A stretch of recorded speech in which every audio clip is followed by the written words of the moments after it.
Good morning, good afternoon, and good evening, everyone, wherever you're at in the world. Welcome to Last Rounds Baseball's live commentary of the Nippon Professional Baseball League.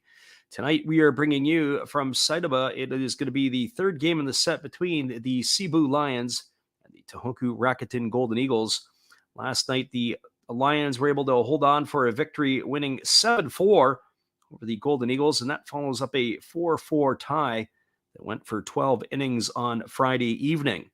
Well, first of all, we're going to give you the lineups from the visitors from the Tohoku Rakuten Golden Eagles. Leading off and playing shortstop is number 34, Tsuyoshi Yamazaki. Batting second at third base tonight is number 0, Hiroto Kobakata. Batting third at first base is number 39, Yukiya Ito. And the cleanup spot and playing second base is number 3, Hideo Asamura. And playing in center field and batting fifth is number 27, Takeru Okajima. Batting sixth and doing the designated hitting is number 23, Mikhail Franco. Batting seventh in left field is number 35, Hiroki Shimochi. Batting eighth in right field is number 51, Yuya Ogo. Batting ninth and doing the catching is number 55, Yuma Yasuda. And they're going to be facing the hard luck left-hander for the Lions. It's going to be Chihiro Samita, who takes to the mound with a 1-3 record. He had won his first career start in 2022. Went on to 10 consecutive losses. He's finally broken that streak. But he is 1-3 on the season. He's worked 28 in the third innings. He's allowed 29 hits, 14 runs, all of which have been earned. He's walked 15 and struck out 26, and he's got an ERA of 4.45. Well, that's your starting lineup for the visitors from Tohoku. Now your lineup for the home team, the Seibu Lions. Leading off and playing in center field is number 63, Shinya Hasegawa. Batting second and doing the catching is number 65, Takeru Furuichi. Batting third and playing second base is number 5, Shuta Tonosaki. In the cleanup spot and doing the designated hitting is number 60, Takiya Nakamura. Batting fifth and playing first base is number 30, David McKinnon. Batting sixth and in right field is number 53, Ito.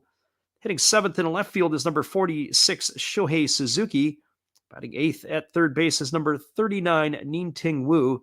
And batting at ninth and playing shortstop wearing number 0 is Ryosuke Kadama. And they're going to be facing Ryota Takanaka, who brings a 1-1 record to the mound. He's worked 23 in the third innings. He's allowed 21 hits, 6 runs he's given up, all of which have been earned. He's walked 4 and struck out 8. And he's got an ERA of 2.53.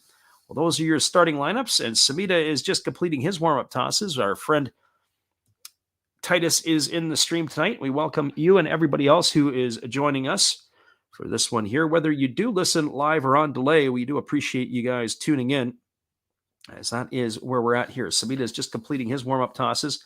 Only went 4 2/3 innings in his last start, as he had thrown 92 pitches in that time frame. And so he has completed his tosses. 3 of the 5 games this year, he's gone for over 100 pitches, has the lefty Samita.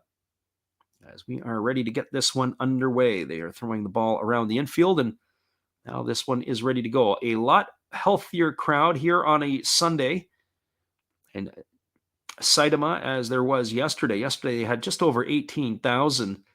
Lots of empty seats for this battle between these two clubs. And here comes the first pitch of the ball game. It is a fastball swung on. It is fouled away over on the third base side, and we are underway. The count is 0-1 to Yamazaki. There is some pink going on. The umpires today are sporting the pink for Mother's Day. Was around here, I believe. I thought for some reason it was last week, as the 0-1 is on the way. There's a fastball that misses upstairs, and the count is 1-1. And I say that because I was under the understanding that the timing was a little bit different than the one in North America. But 1 ball and 1 strike it is to Yamazaki, left-hander against the left-hander, as Samita delivers a breaking ball that drops in for a called strike. And the count now goes to 1-2.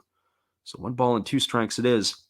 Yamazaki hitting .261 on the season. He's got 1 homer and 9 runs batted in. He has 6 stolen bases, so he can get around the base paths. There's a breaking ball that misses down, and the count now goes even at 2. Samita doesn't waste a whole lot of time between pitches. He gets the ball, and he's ready to work, as the 2-2 is on the way. Here's the pitch. It is a fastball swung on and missed. Yamazaki goes down on strikes. That's the first out of the inning. So 1 up and 1 away, and that'll bring up the third baseman tonight in Hiroto Kobakata. Kobakata on this season batting .250. He's got 1 homer and 5 RBIs. They've loaded all the speed at the top of the order. These two players, Yamazaki and Kobakata, have accounted for 14 stolen bases between the two of them. The rest of the players in the Eagles lineup tonight, as a breaking ball drops in for a called strike, and the count is 0-1. The rest of the players in the Eagle lineup have combined for 4 stolen bases between the other 7 players listed on the game sheet. There's a fastball that is swung on. It is lifted down the left field line, giving chase, and this ball is just going to bounce into the bullpen foul.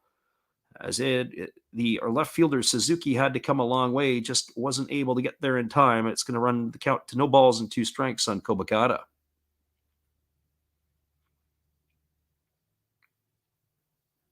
The lefty ready to go again as Samita rocks into the delivery, and he kicks and he fires. It's a breaking ball that misses down, and the count goes to 1-2. So 1 ball and 2 strikes. Kobakata, as we said, he's bounced around a lot. They've seemed to settle at Yamazaki at shortstop. Tonight he gets the start at third base, but we've seen him in left field. We've seen him at second base as that fastball is swung on and fouled away. And the count remains at 1-2 to Kobakata. So 1 ball and 2 strikes. Personally, I think I like him a little bit better in the shortstop position as the pitch is on the way. There's a slow breaking ball that's taken for third strike. Oh, Kobakata stood there like the house by the side of the road, and he watched that one go by for out number 2. So 2 up and 2 away, and that's going to bring up the first baseman, Yukiya Ito.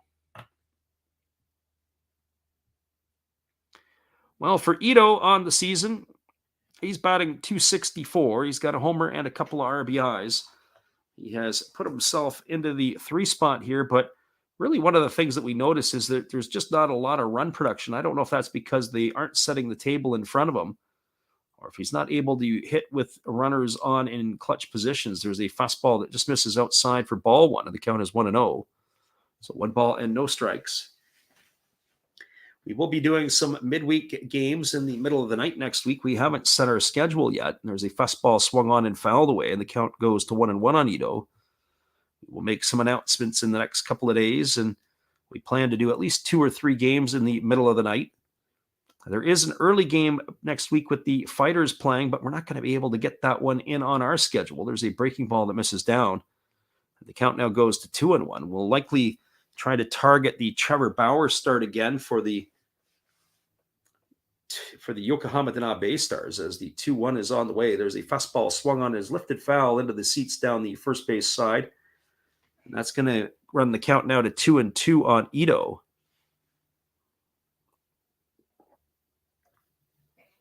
So 2 balls and 2 strikes it is. As the lefty Samita ready to go back to work. He gets the sign from his catcher Furuichi as the pitch is on the way. It's a fastball swung on. This ball is lined into right field. It's going to get down for a base hit. Racing over to his right and taking it on the hop is Ito. That's going to be a 2-out single here for Ito.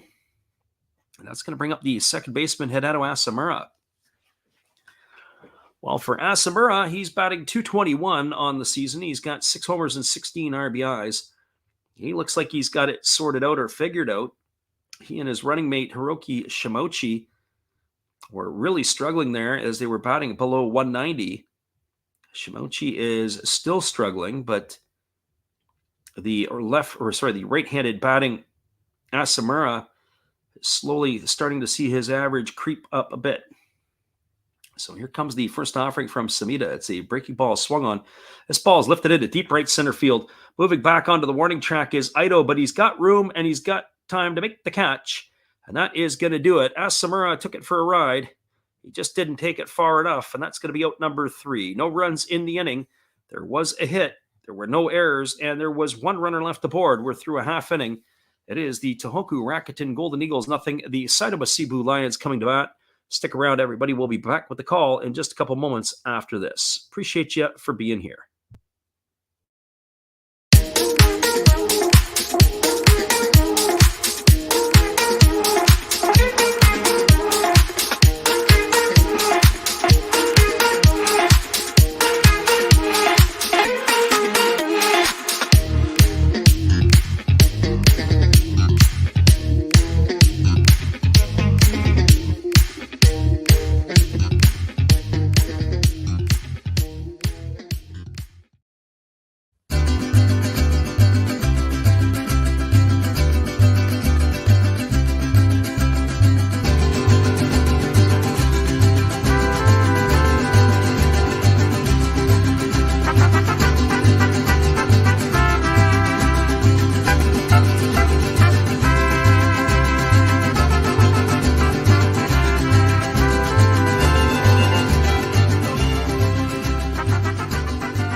Welcome back, everybody. We are moving now to the bottom of the first inning. It is going to be Shinya Hasegawa, Takiro Furuichi, and Shuta Tonosaki to come to bat here to face Ryota Takanaka of the Golden Eagles.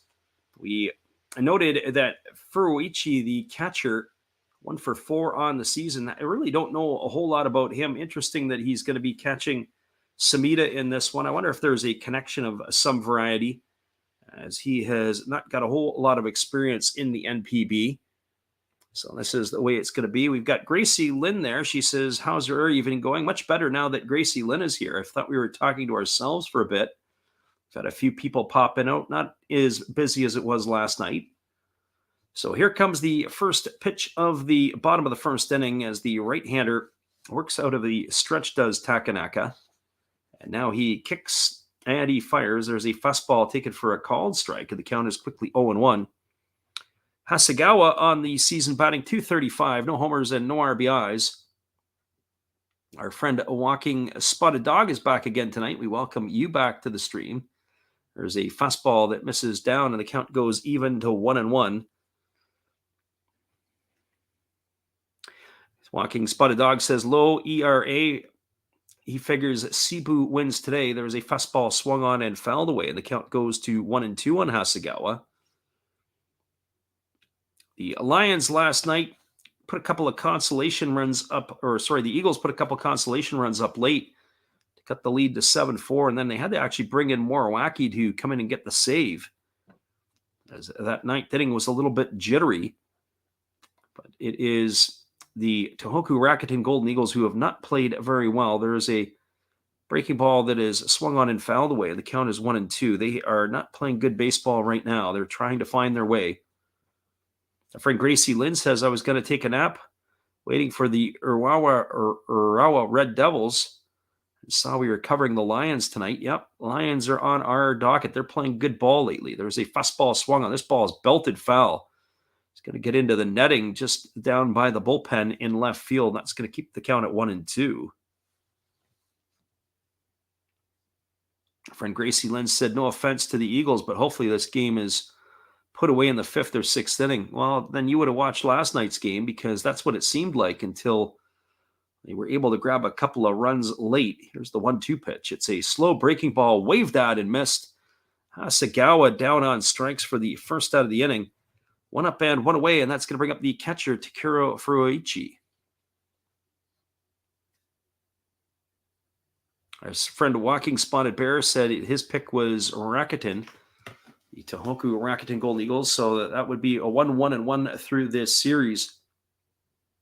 He certainly got the better pitcher in this one, but the better lineup offensively is with the Lions. But the old adage, good pitching always beats good hitting all day long. As long as the Golden Eagles aren't playing soccer with the ball on the infield, they should be able to have some success, as that breaking ball misses down for a ball, and the count is 1-0.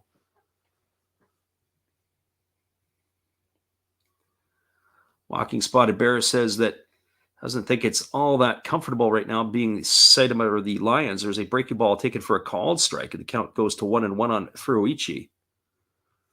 He said, what about the bullpens? The bullpens are a problem right now for the Golden Eagles. There's a fastball swung on. It's grounded foul just past the bag at first base. Count is 1-2. Last year, it's almost like a bit of a flip-flop. Last year, the Seibu Lions bullpen was considered to be one of the worst in the NPB. They made a couple of tweaks, and now they're doing better. But I think the tweaks may come from their starting pitching being what I would call more decent, or getting them deeper into the ball games, taking a strain off of the bullpen. Here's the 1-2 pitch, as it's a fastball that misses down. The Golden Eagles, on the flip side, last year their bullpen was pretty solid. Last couple of years it was. This year here, they haven't really been able to find their stride as of yet. So we've got 2 balls and 2 strikes. There's a fastball delivered. It is swung on and fouled away. It's going to reach the seats on the first base line. That's going to keep the count at 2-2. So overall right now, and with the Eagles cemented in last place, I didn't think that the Eagles would make the playoffs this year. I thought they were on the decline, but certainly didn't see them at this point being in the basement in the Pacific League, as the 2-2 is on the way. There's a fastball swung on. It is tapped softly back to the pitcher. Fielded neatly by Takanaka. He throws to first. That's going to go down as a ground out, 1-3. That is going to bury Furuichi for the second out of the inning, and that's going to leave it all up to the second baseman, Shuta Tonosaki. Well, for Tonosaki on the season, he has been a big-time highlight for the Lions. Aside from his running mate, Takiya Nakamura, who awaits on deck, Shuta Tonosaki has been a brilliant hitting in the three-hole, batting .296 this year with 6 homers and 15 RBIs. And on top of that, he's got 7 stolen bases. And we were talking a little bit last night saying that Tonosaki could be a 2020 guy easily this year. There's a fastball that misses upstairs for a ball, and the count is 1-0. Probably not a 30-30 guy, but certainly 2020 would not be out of the question for the second baseman for the Lions. And here's the pitch. It's a breaking ball that misses inside, and the count now goes to 2 balls and no strikes. So 2 balls and no strikes to Tonosaki. On top of it, he's seems to have shored up his defense a little bit. We saw last year him make some boneheaded plays at second base, turning routine grounders into absolute horror shows. There's a fastball swung on. This ball is lifted into deep left field. Moving back on it, and just in front of the warning track is the left fielder Shimouchi. He's going to make the catch. And that is going to do it, as that will retire Tonosaki for the third out of the inning. Well, they go quietly, do the Lions in their half of the first. There was no runs, no hits, no errors, and nobody left the board. We're now through 1 complete. It is the Eagles no score and the Lions no score. Stick around, everybody. We'll be back with the call of the second inning when we return right after this. Appreciate you all for listening in, whether it's live or on delay.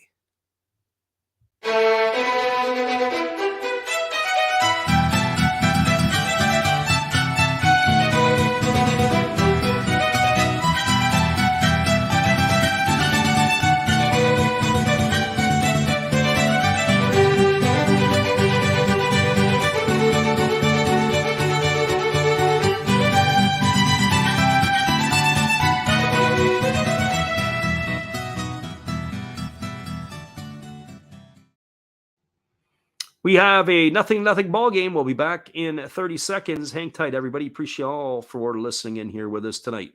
0-0. We'll be back in a few.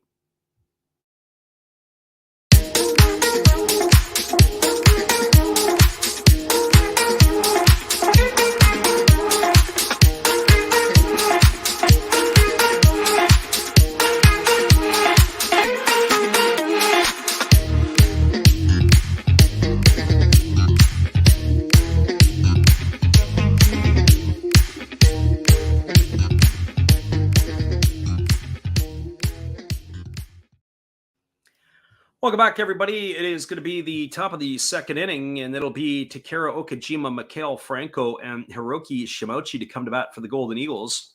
Our friend Walking a Spotted Bear says, I was going to bet on the Golden Eagles, but the major books have it off the board. They do that with the KBO games sometimes, he's noticed. Can't find a pattern, really.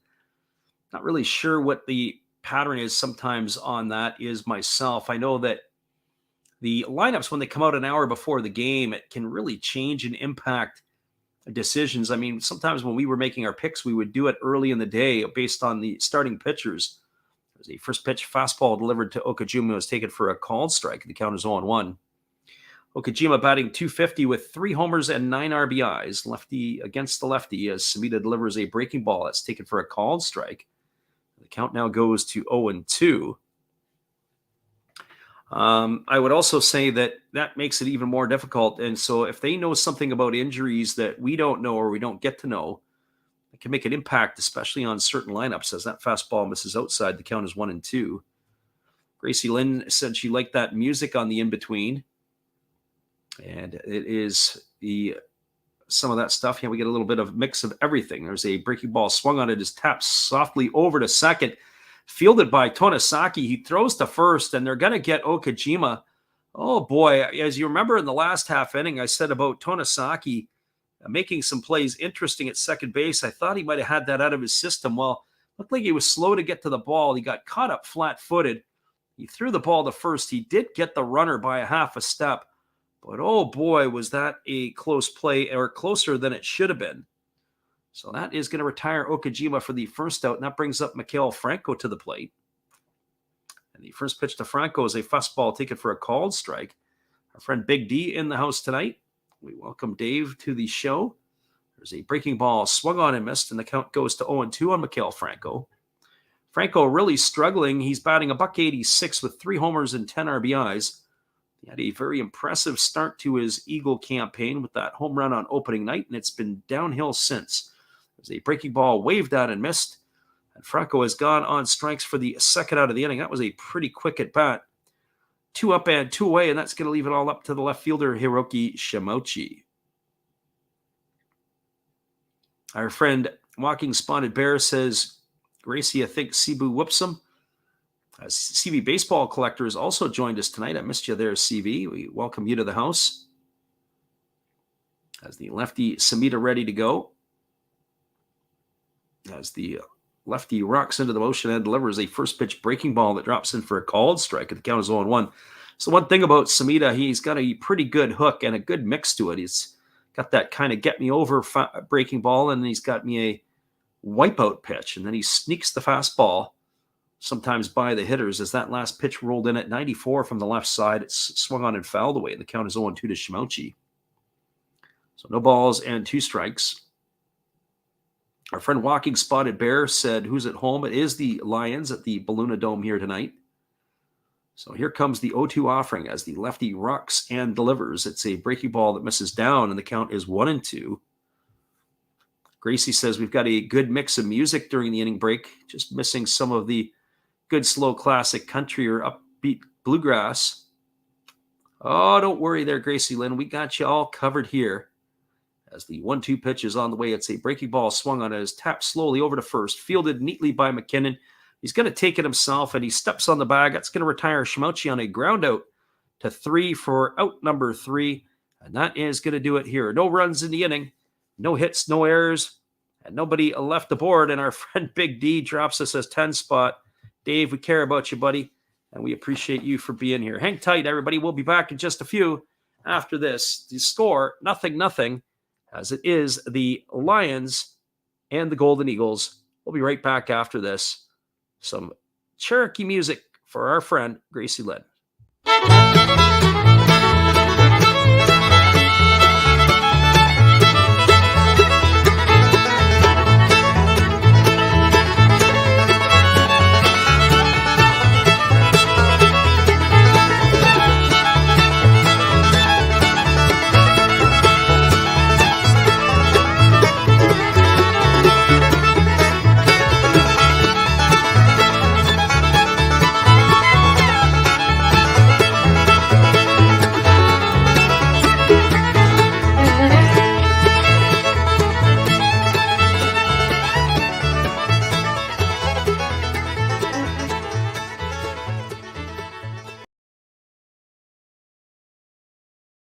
Hello, this is Eric Fox, formerly of the Oakland A's and Texas Rangers baseball teams. If you want to learn about Japanese baseball, see Coach Fred of Last Raps Baseball. If you want baseball instruction, see Coach Fred. If you want to learn about golf, do not go to Coach Fred. Fred, what kind of club is this? At Last Raps Baseball, we know baseball. Welcome back, everybody, and it is going to be the heart of the batting order coming up for the Lions. That means Takiya Nakamura, David McKinnon, and Ito to come to bat here. As we said before we went to break, we appreciate our friend Dave Moger, and Gracie Lynn throws us a couple of bucks. We appreciate you for that as well. I told you we'd keep spinning it for you, and we appreciate both of the support to the channel from both Big D and Gracie Lynn. There's a fastball that misses inside, and the count is quickly 1-0 to Nakamura. Nakamura having a bit of a renaissance. The nearly 40-year-old had a fantastic March-April, and he was named the Pacific League Player of the Month. As that fastball just misses outside, and the count is now 2-0. He's got a .340 batting average. He's got 8 homers and 16 runs batted in. I thought the last couple of years he might be on the downside of his career, but he is fighting father time, and there's a fastball that's taken for a called strike, and the count is now 2-1. So 2 balls and 1 strike it is. Trying to keep it fresh every once in a while. We're going to have to do an overhaul on some of our tunes here in the next bit. As there's a breaking ball that misses down and away, and the count goes to 3-1 on Nakamura. I have to do some stuff. I've got to get a different program kind of lineup set up when we start doing the major league games. We have a opportunity to start doing MLB stuff, and I've been putting it off. We did a lot last year. In fact, between the NPB and the Major League Baseball, I think I counted it was like 150 some odd games. I'm off the pace this year a little bit. There's a breaking ball that misses outside, and that's going to be ball 4 as Nakamura is going to get himself a leadoff walk here. And that is going to bring up the first baseman, David McKinnon. Our friend Gracie Lynn says to the CB baseball card collector, that made you feel like getting up and doing some square dancing. That would have been a good old grand time, or maybe even some line dancing here and there. Maybe not quite to that tune, but some good old country music nonetheless. Well, McKinnon, he had himself a heck of a ball game last night. He had a 2-run triple. He bats here. He's hitting .254 on the season with 6 homers and 19 runs batted in. And the first pitch is on the way. It's a slow breaking ball that drops in for a called strike. Count is 0-1. That pitch floated up to the plate below 60 miles an hour. So no balls and 1 strike to McKinnon. We're here in the bottom of the second inning. It is the Eagles and the Lions in this one. As we said, the attendance tonight much better. Last night there was a lot of empty seats. I said it was 18,000.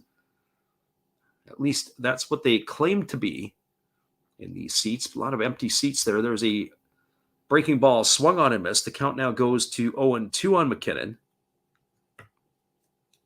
Last pitch there was a faster breaking ball than the first one. The first breaking ball was 96 kilometers an hour. As we said, it was less than 60 mile an hour fast or breaking ball. That one was at 120 kilometers. There is a fastball that misses down and away, and the count is 1-2. Our friend Walking Spotted Bear said that he donate to the channel too, but he's broke. Seriously. Well, we appreciate people who donate to the channel. It's not necessarily expected, as I would say. It's appreciated more than anything else. Here comes the 1-2 pitch. As the pitch is on the way, it's a fastball swung on. It is lifted into right field. Moving over underneath it is the right fielder Ogo. He's going to make the catch. That's going to retire McKinnon for the first out of the inning. So 1 up and 1 away, and that'll bring up the right fielder Ido. We had this conversation a little bit last night, and we said when we were doing some of these games, the whole intent and the purpose of this wasn't necessarily for the, how would I put it, when we were doing some of this stuff, we weren't doing it for the money. We're doing it for practice more than anything. It's getting an opportunity to get your own mic in the face and be able to produce some content and see if we were able to make a go of this. It's pretty much been what we've been doing. And there's a fastball that is swung on and fouled away. The count is 0-1.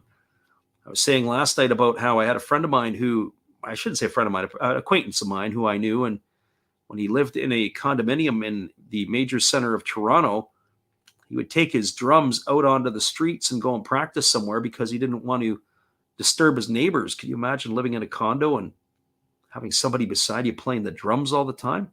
There's a fastball swung on. This is lifted into center field. Moving over to his left, underneath it is Okajima. He makes the catch, and that's going to retire Ido for the second out of the inning. So 2 up and 2 away. And our friend Walking Spotted Bear said he did the next best things. He says he turned on the notifications and subbed, and we appreciate you for that. As we said, we had a really good atmosphere a couple of nights in the channel this week. We had a number of people in during the week. This one here tonight, it's a little soft, but the people that are here are classy. We've got Gracie Lynn and Walking Spotted Bear and CV and others. And so we're always appreciated to have you guys here. Our friend Gracie Lynch says, is it the top 3 or 4 in each league that make the playoffs? It's the top 3. The first place team will get the bye, and then 2 and 3 will battle it out. So there's a first pitch breaking ball that misses down, and the count is 1-0 to Shohei Suzuki. Suzuki batting .250 on the season with no homers and 6 RBIs. He picked himself up a bases clearing triple last night to double his RBI output. Our friend Walking Spotted Bear said, I would wonder if I could do play-by-play. In short tries, it's harder than it appears, as there's a breaking ball drops in for a called strike, and the count is 1-1. Absolutely, there's an art to it, and you sort of get into your own rhythm. You get to start calling things and doing things the way that you would want to do it. And I don't want to say we're reinventing wheels, but there's certainly some pieces here that make it a lot easier when you get into that bit of a rhythm. And there's a breaking ball swung on it, is grounded over to first. Fielded by Ito. He is going to step on the bag, and that is going to do it. It's going to go down as a ground out to 3. That is going to be the third out of the inning. We're going to be going to the top of the third. This game here is moving along pretty quickly. No runs, no hits, no errors, but there was a runner left aboard. We are now moving to the top of the third. It is 0-0 Eagles and Lions. We'll be back in just a few with all the action right after this. This is Steve Rademacher, and I'd like to introduce you to my channel if you haven't seen it before. These are all the things I enjoy: sports, autographs, relics, non-sports Hall of Famers, pseudo-sports, Star Wars. That's my channel name and my name, and I would really appreciate it if you would come check me out and maybe even subscribe if you like it. Thank you for that for now, and back to your ball game.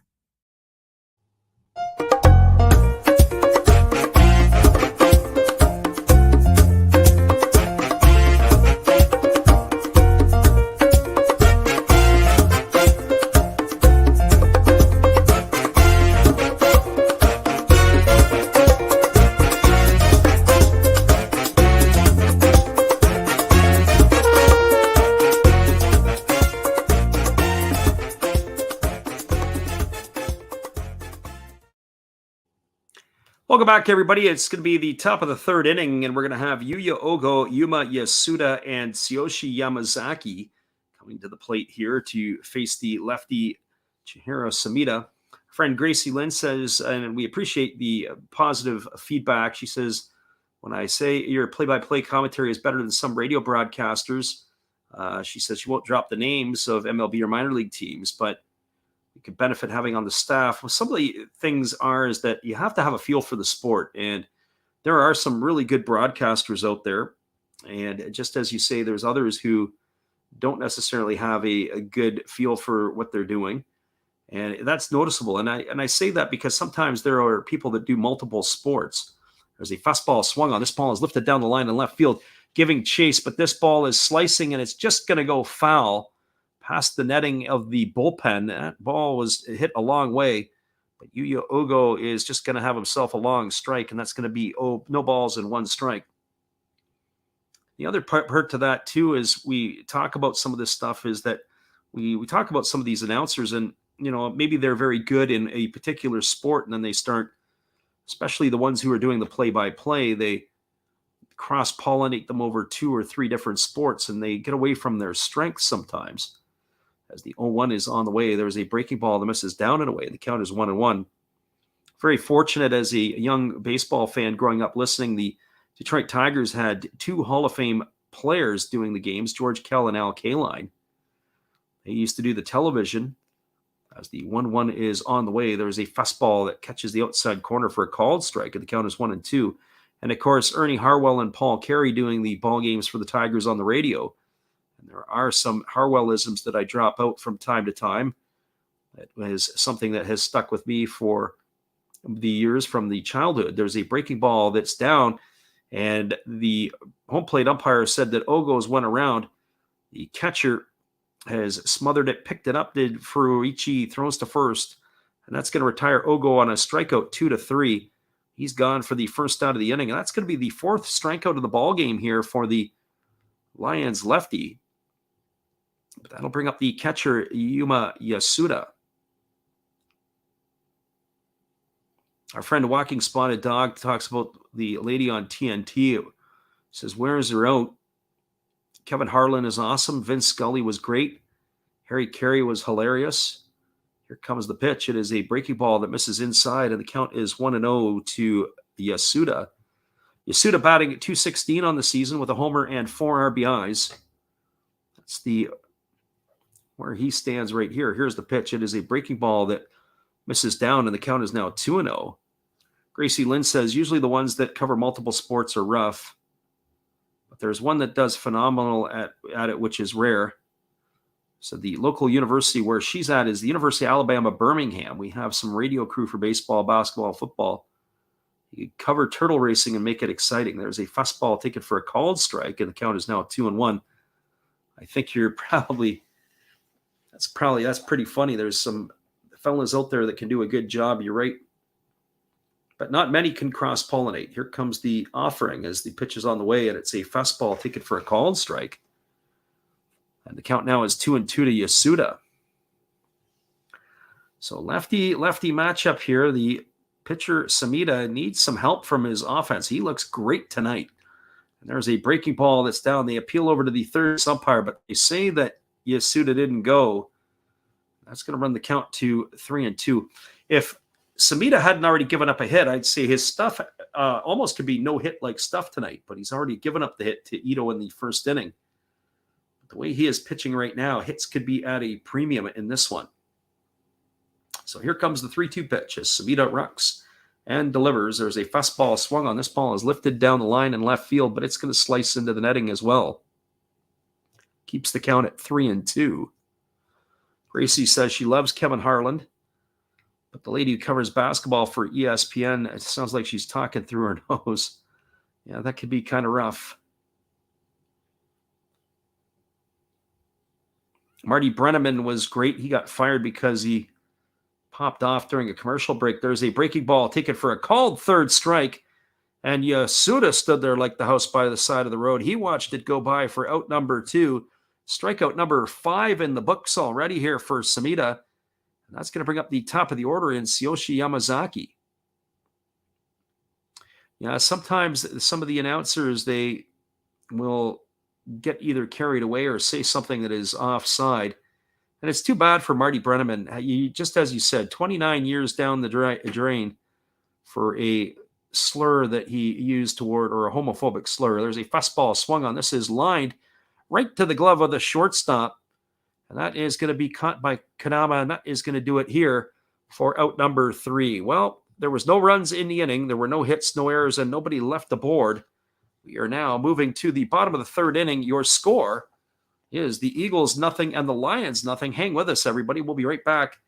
Keep chatting with the chat when we return right after this. Appreciate you guys for being here with us tonight. We'll be right back with this from our friend Steve. Hello, guys. Thank you for joining Freddie here on his baseball game. And I'm Steve Rademacher, and my channel is really all about everybody, including all my international friends. We have such stuff as non-sport packs from Canada, the OP Cheese. We have the Greek Freak. We have money from around the world. We have lira. We have yen.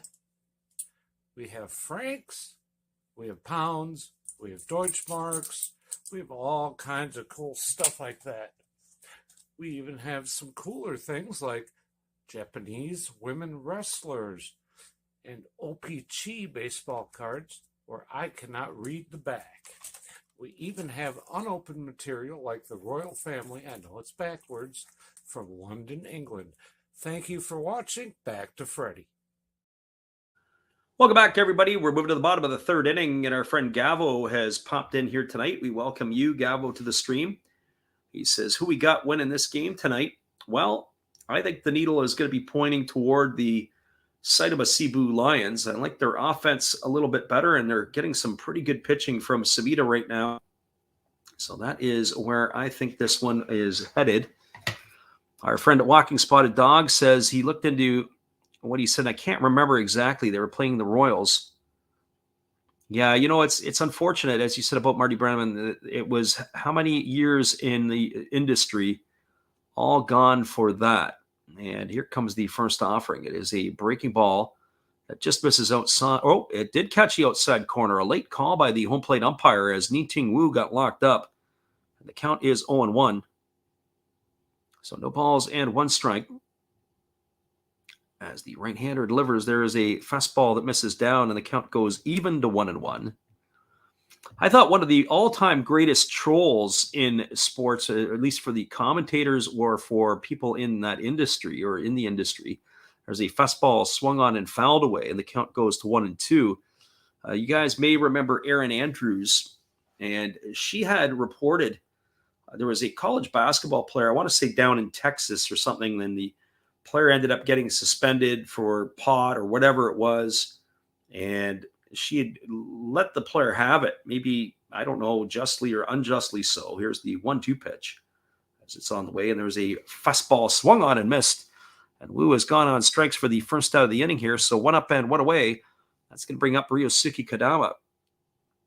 Anyways, what ended up happening was Erin Andrews was dating a former National Hockey League player, and I can't remember. It might have been Jarrett Stoll, I think, who she was dating or got married to.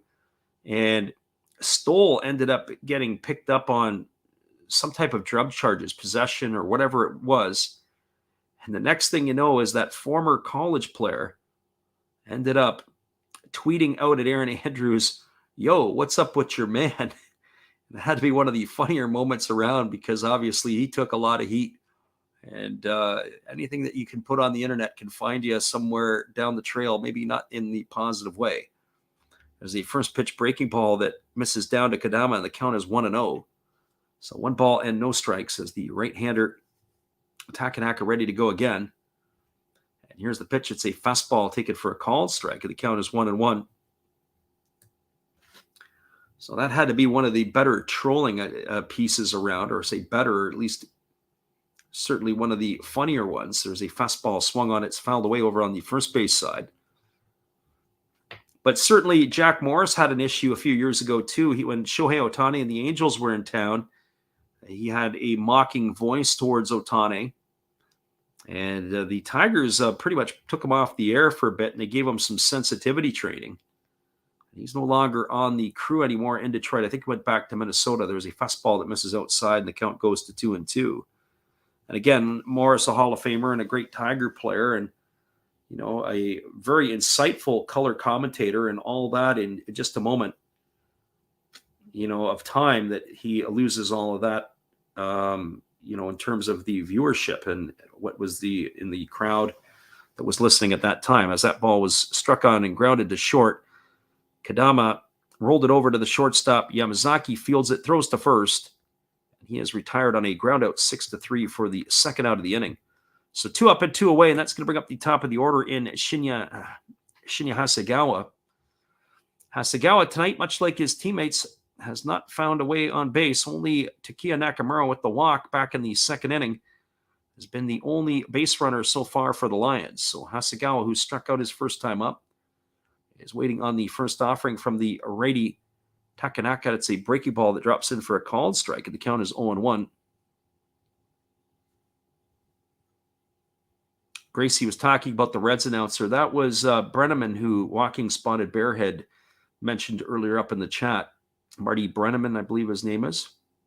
There's a fastball that misses outside, and the count is 1-1. So 1 ball and 1 strike to Hasegawa. The right-hander Takanaka kicks and delivers. There's a split finger pitch swung on and missed. Now the count goes to 1-2. So 1 ball and 2 strikes. Nothing's the score as the Lions are batting here in the bottom half of the third inning. Both of these pitchers have been sharp tonight.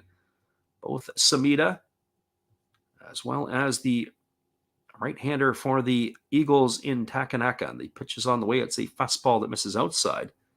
The count now goes to 2-2.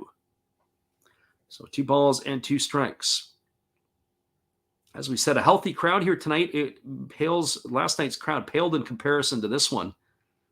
They had 18,000 reported, but there sure looked like there were more empty seats. There's a fastball swung on. It is grounded over to third.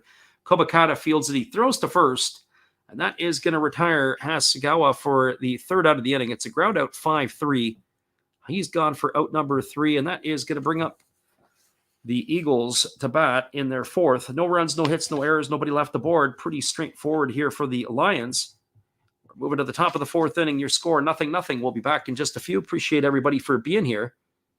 And thank you for listening in and being with us tonight on your Saturday night or early Sunday morning.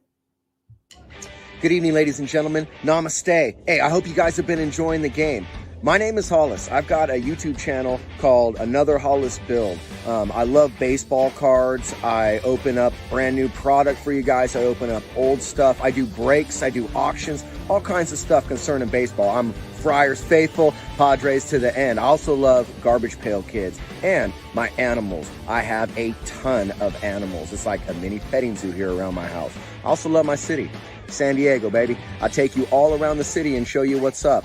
If you guys dig stuff like that, cruise on over and check it out. It's Another Hollis Build. If you dig it, subscribe. I'd really appreciate to have more follow me along on the journey. Hey, either way, you guys have a wonderful day or a beautiful, beautiful evening. No matter which one it is, make sure that you make it great, my friends. Big up Last Raps Baseball. Yeah, Freddie, let's go. One love and peace. Yeah, man.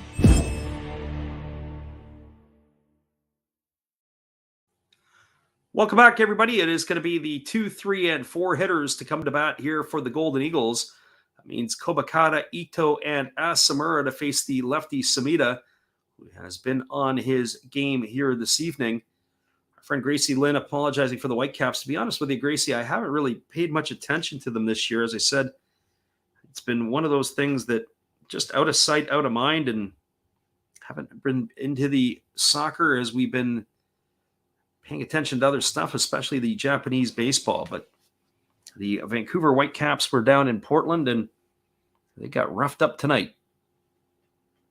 Our friend Gracie says that, yeah, man, gets her every time on that commercial. Here comes the first offering from Samita. It's a breaking ball that misses outside to Kobakata for ball one. Kobakata struck out looking his first time up. His average has dropped to 248 on the season. Lefty against the lefty as he delivers a fastball. It's swung on. It's rolled over to first. McKinnon fields it on the backhand, and he steps on the bag, and that's going to retire Kobakata on a ground out to 3. So 1 up and 1 away, and that'll bring up the first baseman, Yukiya Ito. Well, for Ito, he got the only hit so far of the ball game for either team his first time up. He had a base hit single with 2 gone in the first, and he was left stranded there. He is off to a pretty decent start, that is for sure. So here comes the first offering from the lefty Samita. There's a breaking ball that drops in for a called strike. The count is 0-1. On the season, Ito has pulled his average up to 278, one of the few Eagles that has been swinging the bat. There's a slow breaking ball that just misses outside. The catcher, Furuichi, had to do a double pump back to the pitcher. I don't think he liked the call from that home plate umpire. The count is even at 1-1. There's another breaking ball that just misses. I'm not sure where that pitch missed, but now the count is 2-1. So maybe the home plate umpire hasn't appreciated the pauses here from the catcher, but you can tell that without saying anything, he's saying a lot. There's a fastball that misses outside. The count is now 3-1. They might as well just hold the 4 fingers up here because I have a feeling they could throw a fastball right down the middle. They might not get this call from the home plate umpire. He's got a burr in the saddle right now. So here comes the 3-1 offering as the lefty rocks into the motion and kicks and delivers. There's a fastball swung on it. Is grounded over to short. Kadama fields it. He throws across the diamond on 1 hop, and that's going to get Ito on a ground out, 6-3. So 2 up and 2 away here, and that is going to leave it all up to Hideto Asamura. Well, for Asamura tonight, he is 0 for 1. He flew out to a deep right center field his first time up. As we said, he is starting to get the bat going. He was languishing around the 180 mark. Only a couple of weeks ago, he's slowly pulled his average up to 221. As the first pitch is on the way, there's a fastball swung on. It is lifted down the right field line, and it's going to get into the seats, and the count is quickly 0-1. Our friend Gracie said, I got to ask, excluding your favorite teams, who is your favorite team or crew to watch and to listen to? As here comes the 0-1 pitch. There's a breaking ball that drops in for a called strike, and the count is 1-1. Well, because I live on the West Coast, there's a couple of crews. Obviously, when Vince Scully was calling games and I moved out here, I got a chance to listen to him a lot more and got to appreciate him a lot more. As that breaking ball swung on and fouled away. I've got the count at 1-2 on Asamura, but they've got it at 0-2, so we'll see who's right and who's wrong. And it's probably me who's wrong, so it's no balls and 2 strikes to Asamura here. I also like the crew from the Giants. I think it's Johnny Miller who does the play-by-play. I like listening to him as a play-by-play announcer. As the lefty Samita ready to rock into the motion and deliver. There's a fastball swung on and his line foul down the right field line, and the count remains at 0-2 to Asamura. I do like the Mariners announcers. I like Rick Riz. Rick Riz actually came in to replace Ernie Harwell. He got run out of Detroit pretty hard. I think he was 2 or 3 seasons with the Tigers. When you're replacing a legend like Ernie Harwell, that's pretty hard to do. There's a breaking ball that is waved at and missed. And Asamura down on strikes for the 3rd out of the inning. Yet another strikeout in the books here for Samita. I've got him at 6 so far. No runs, no hits, no errors. Nobody left the board. We're moving to the bottom of the 4th inning. Your score is the Lions 0 and the Eagles 0. Hang tight, everybody. I'll be back here in just a couple moments with all the action. I'll continue my thoughts on this as well. We'll be right back after this. Well, you've got to have an ace in the hole, a little secret that nobody knows. Life is a gamble, a game we all play, but you've got to save something for a rainy day. You've got to learn to play your cards right if you expect to win in life. Don't put it all on the line for just one roll. You've got to have an ace in the hole.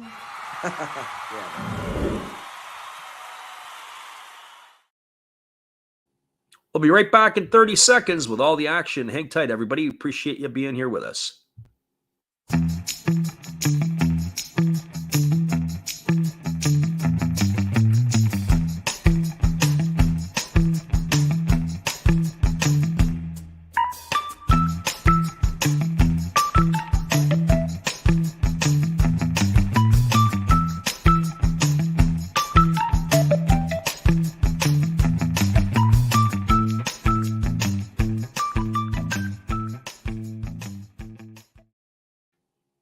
Welcome back, everybody. It is going to be the 2, 3, and 4 hitters to come to bat for the Lions. That means it's going to be Furuichi, Shuta Tonosaki, and Takia Nakamura to face the right-hander Takanaka, who is at 43 pitches through his 3 innings of work.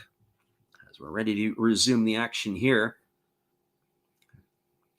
as the right-hander working to the set position, and now he kicks and delivers. There's a breaking ball waved out and missed. The count is 0-1. Furuichi tonight 0 for 1. He grounded out to the pitcher his first time up. 1 for 5 now on the 2023 campaign. I had to go back and think about some of this stuff, and I was thinking along the lines of the NFL and the NBA. There's a fastball that misses outside. The NBA, I really don't have anybody that I like to listen to outside of the Detroit market. There used to be a fella who, his name was Fred McLeod. He used to do the games for the Cleveland Cavaliers. There's a breaking ball swung on his tap slowly in front of the plate, fielded by the catcher, and that is going to be Yasuda, who comes up throwing to first. That's going to retire Furuichi. It looked like a swinging bunt, but it's going to be a ground out 2-3 for the first out of the inning. That's going to bring up the second baseman, Shuta Tonosaki. Well, for Tonosaki, he is 0 for 1 tonight. He flew out to left field his first time up. So he comes to the bat here. But Fred McLeod used to do the Cavalier games, and if I'm not mistaken, I think he passed away, unfortunately, within the last 5 to 10 years. And he had a pretty good play-by-play voice and a pretty good command of the game. And he was actually, originally, he was a sportscaster in the Detroit area, and he took the gig with the Cleveland Cavaliers. There's a breaking ball missing down and away. The count is 1-0 to Tonosaki. Tonosaki bats from the right side against the right-hander, who delivers a fastball that just misses upstairs. The count now goes to 2-0. Takanaka here has been pretty good. The only base runner he has allowed tonight was a walk to Nakamura. So 2 balls and no strikes here to Tonosaki. And now he kicks and delivers. There's a breaking ball that misses down. It's now 3-0. The big fella Nakamura waiting his turn on deck. But so probably Fred McLeod is the one that I enjoyed the most. I also liked, for the Raptors, I kind of like listening to Jack Armstrong. He's unique. Some people maybe don't like him as much, but I don't have any problem with Jack as a color guy. There's a fastball that misses inside. That's going to be ball 4. Jack Armstrong, I believe, was the University of Niagara basketball coach for a long time, and he's got a really thick New York accent, I believe from Brooklyn, and it's kind of fun to listen to him a little bit. I think he kind of gets carried away a little bit more recently with his shtick, but he certainly is fun to listen to.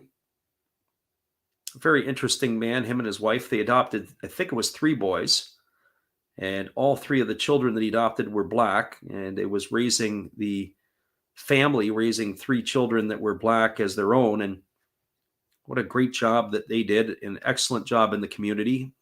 Really, really good. So 1 gone here. The runner at first, and Nakamura stepping to the plate. There is a fastball that misses down, and the count is 1-0. And how that all came about, where I remembered that, was I think it was the Raptors were in the Eastern Conference Championship, and one of his sons wanted to get down to courtside to see his dad, and the usher stopped them, and they said, "Well, who's your dad?" He says, "Well, it's Jack Armstrong." And they laughed, and they held him up, and he's like, no, that's my dad. As they throw over to first base, and diving back in time is the runner, Tonosaki. Obviously, the usher didn't realize that Armstrong had 3 boys that were adopted.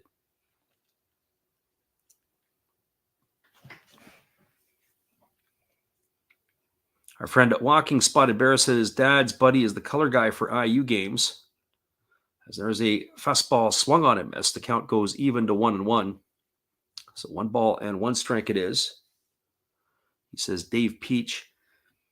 Don't get a lot of basketball and don't get a lot of hockey. Well, we get more hockey stuff. I used to get more hockey. There's some interesting guys who do the hockey. I for a while there, I really liked to listen to Rick Jenneret of the Buffalo Sabres. He was quite the colorful guy. There's a fastball swung on it, a distinctive voice. That ball is lifted into deep right field, but there's a lot of space out there as the right fielder is camped out underneath it, and that's going to be hauled in by Ogo for the 2nd out of the inning. 2 away, it's going to return Tonosaki back to first. That's going to leave it all up to the first baseman, David McKinnon. As Gracie says, she's not saying much, but she's enjoying listening to the stories. And that's the other part where I have to say with the Japanese league, that's where I would fall down a little bit because I don't have the breadth of depth of knowledge. I can do the play-by-play, can do it when I find the game to be interesting. I like the way the game is played.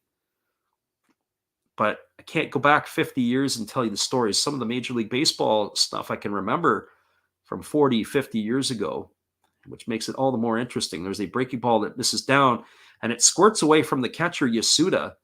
It's to the on-deck circle, and that's going to be ball 1, but it's going to advance the runner, Tonosaki, into scoring position on the wild pitch. So 1 ball and no strikes to McKinnon here with 2 gone. And so sometimes that's also the case where you're talking and telling stories, and especially when you're around the game more, or if you're around people more, you're able to do some of that stuff. Our friend Alexander Leggett says he's a half a dozen beers deep, and he's ready for the second half. That's great, and we're moving to the 3rd period shortly.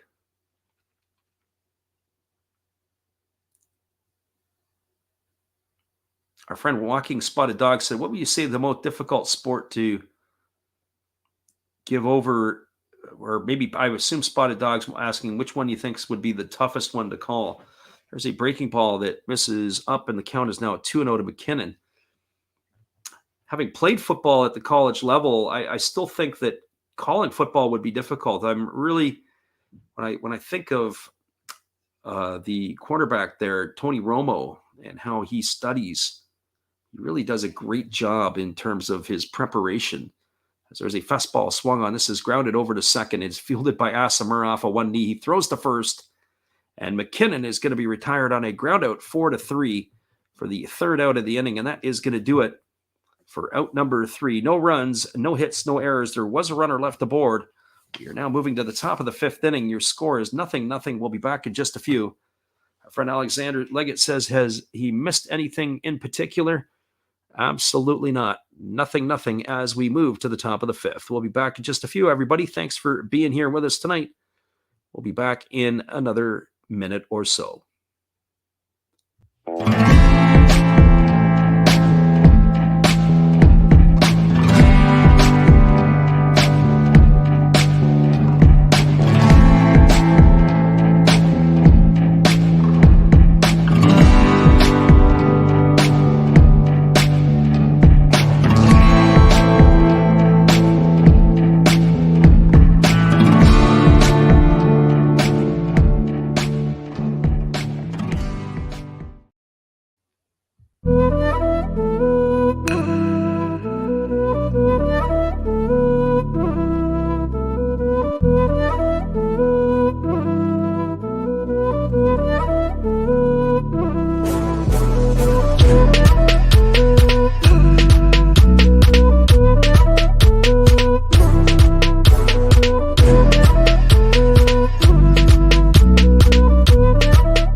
Welcome back, everybody. We are moving now to the top of the fifth inning. This game here is locked at zeros. A real strong pitching performance by both of these pitchers tonight, as the right-hander Takanaka has only allowed a base on balls in his 4 innings of work, and the pitcher Samita has given up a base hit to the batter Ito, or the first baseman Ito, in the first inning. And that is it so far in this one here. So we were talking a little bit about games that would be most difficult to call. Well, as I said, when I think of Tony Romo, whether you like him or not, I don't know if I liked him as a quarterback for the Cowboys, but I do like the way that he does prepare. You have to be knowledgeable. You got to be able to ask the right questions, and they go to the meetings in the week. So he is able to, I hate to say predict the plays, but he can see the formations and anticipate what's going to happen. As the first pitch is a breaking ball that catches the outside corner, and the count is 0-1 to Okajima. Okajima 0 for 1 tonight. He grounded to second his first time up, and he takes a breaking ball down and away, and the count goes to 1-1. 1 ball and 1 strike to Takaro Okajima. So I think football, especially with all the schemes, the way the game has changed significantly over the last 30 years, would be a tough one to call. There's a fastball swung on, and that is fouled away, and the count is 1-2. Basketball and hockey would be somewhat similar, I think, in the calls, because hockey may be a little bit faster, but basketball, certainly when the players are driving to the lanes in traffic, having to make those quick decisions as an announcer. There's a fastball that misses upstairs, and the count is now 2-2. So 2 balls and 2 strikes to Okajima. Samita working very quickly. He rocks into the motion and delivers. It's a breaking ball swung on. This ball is lined on 1 hop to the second baseman, Tonosaki. He fields it and throws to first. And Okajima is retired on a ground out, 4-3 for the first out of the inning. So 1 up and 1 away. And that is going to bring up the designated hitter, Mikael Franco. We got BVP back in the house tonight. And we thank you for jumping back in here. The part with hockey that would be difficult is because of the line changes. With basketball, you've got 5 guys on the field, as there's a breaking ball, or 5 guys on the court, breaking ball that is swung on and missed. The count is quickly 0-1. Franco struck out his first time up. He's 0 for 1 tonight. There's a fastball swung on. This ball is belted to deep left field. Going back onto the warning track and looking up is Suzuki, and this ball is going to be a good solid 25 rows into the stands. A solo shot here by Franco has opened up the scoring for the Golden Eagles. That is home run number 4 on the season. And that has woken up the crowd, at least for the visitors, with a solo shot here in the 5th, and 1-0. The Golden Eagles now have the lead. This game here was, other than the gang here in the chat and talking with everybody that's joined us here tonight, was starting to put me asleep. But that was a eye-opener right there. Mikael Franco hitting his 4th homer of the season. Get things going here for the Golden Eagles. That's going to bring up Hiroki Shimochi.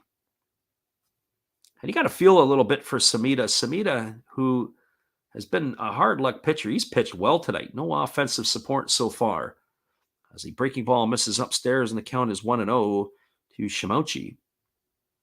But with hockey, because you have the line changes every 35 to 55 seconds, you got to keep up on the pace. There's a fastball swung on. This ball is lined down the left field line. It's into the corner. It's going to be extra bases. Digging for 2 is Shimochi, and he's going to cruise in with a stand-up double. That is back-to-back hits here in the 5th inning. That is going to bring up the right fielder, Yuya Oga. Well, for Oga tonight, he struck out his first time up. But he bats here with a runner at second and 1 gone. As I said before, the basketball, at least you got 5 guys on the court, but they're not changing like in hockey where they're flying over the boards, and you got to figure out who the numbers are, and you got to make sure that you have it. I've sat in press boxes a number of times years ago when covering hockey specifically. And so when you're up in the top of the press box, you got to have some either good eyesight or you got to have some binoculars to be able to call the play.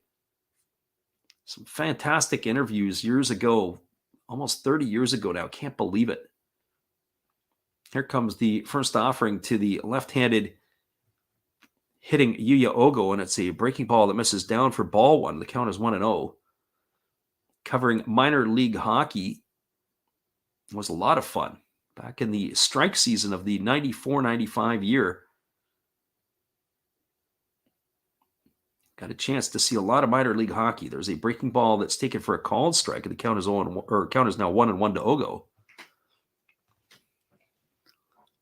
Our friend BVP says he walked in at the right time. Did Alexander Leggett say? Absolutely he did. He got all the action. BVP should stick around a little bit because we needed this game to find some action. Don't leave yet, because if you're going to hang around, we'll have some fireworks. Here's the 1-1. It's a fastball that just misses outside, and the count now goes to 2-1. Here we are back to the home plate umpire tightening up the zone a little bit. That pitch looked pretty darn good. But upon further review, after we saw the replay, it was a good job by the catcher to make it better than what it was. Farici got underneath the ball and he stuck the pitch, but maybe the home plate umpire got that one right. And here's the pitch. It is a breaking ball swung on. This ball is looped into right field, and it's going to get up the gap. It's going to score a run. Shimauchi's going to score all the way from second. And stopping at second is going to be Ogo. He's traded places with Shimauchi. Oh, what do you think of that? That came out of nowhere. As Ogo's got himself a double, it was not exactly scorched, but the way they had the center fielder, they were shading him more towards the opposite field side. And that ball got down and it went all the way to the wall. Shimauchi was able to cruise in from second. So now the fire alarm should be going off. 3 hits in a row, a home run and back-to-back doubles. That's going to bring Yuma Yasuda to the plate. And it's going to bring the pitching coach out of the dugout. Just looking back up a little bit here. Our friend BVP says when you're at the game, you can see the line changes. It's hard on the broadcast or when you're watching on TV. You're absolutely right. That's definitely for sure. Gracie Len says, please don't leave because we need the Lions hitting some home runs. We need Lions hitting, period.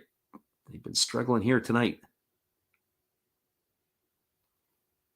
Our friend Walking Spotted Bear says he found a slight delight. Bovada Casino is showing the balls and strikes on the game. As the first offering is set here to come to the left-handed hitting Yasuda. It's a breaking ball that misses down for ball one, and the count is 1-0. BVP says, I'm currently in an Uber as well. Well, maybe we should get the Uber driver to stream the game as well. Play it for his audience while he's taking him around. Here's the 1-0 pitch. There's a breaking ball that is swung on and missed, and the count goes to 1-1 on Yasuda.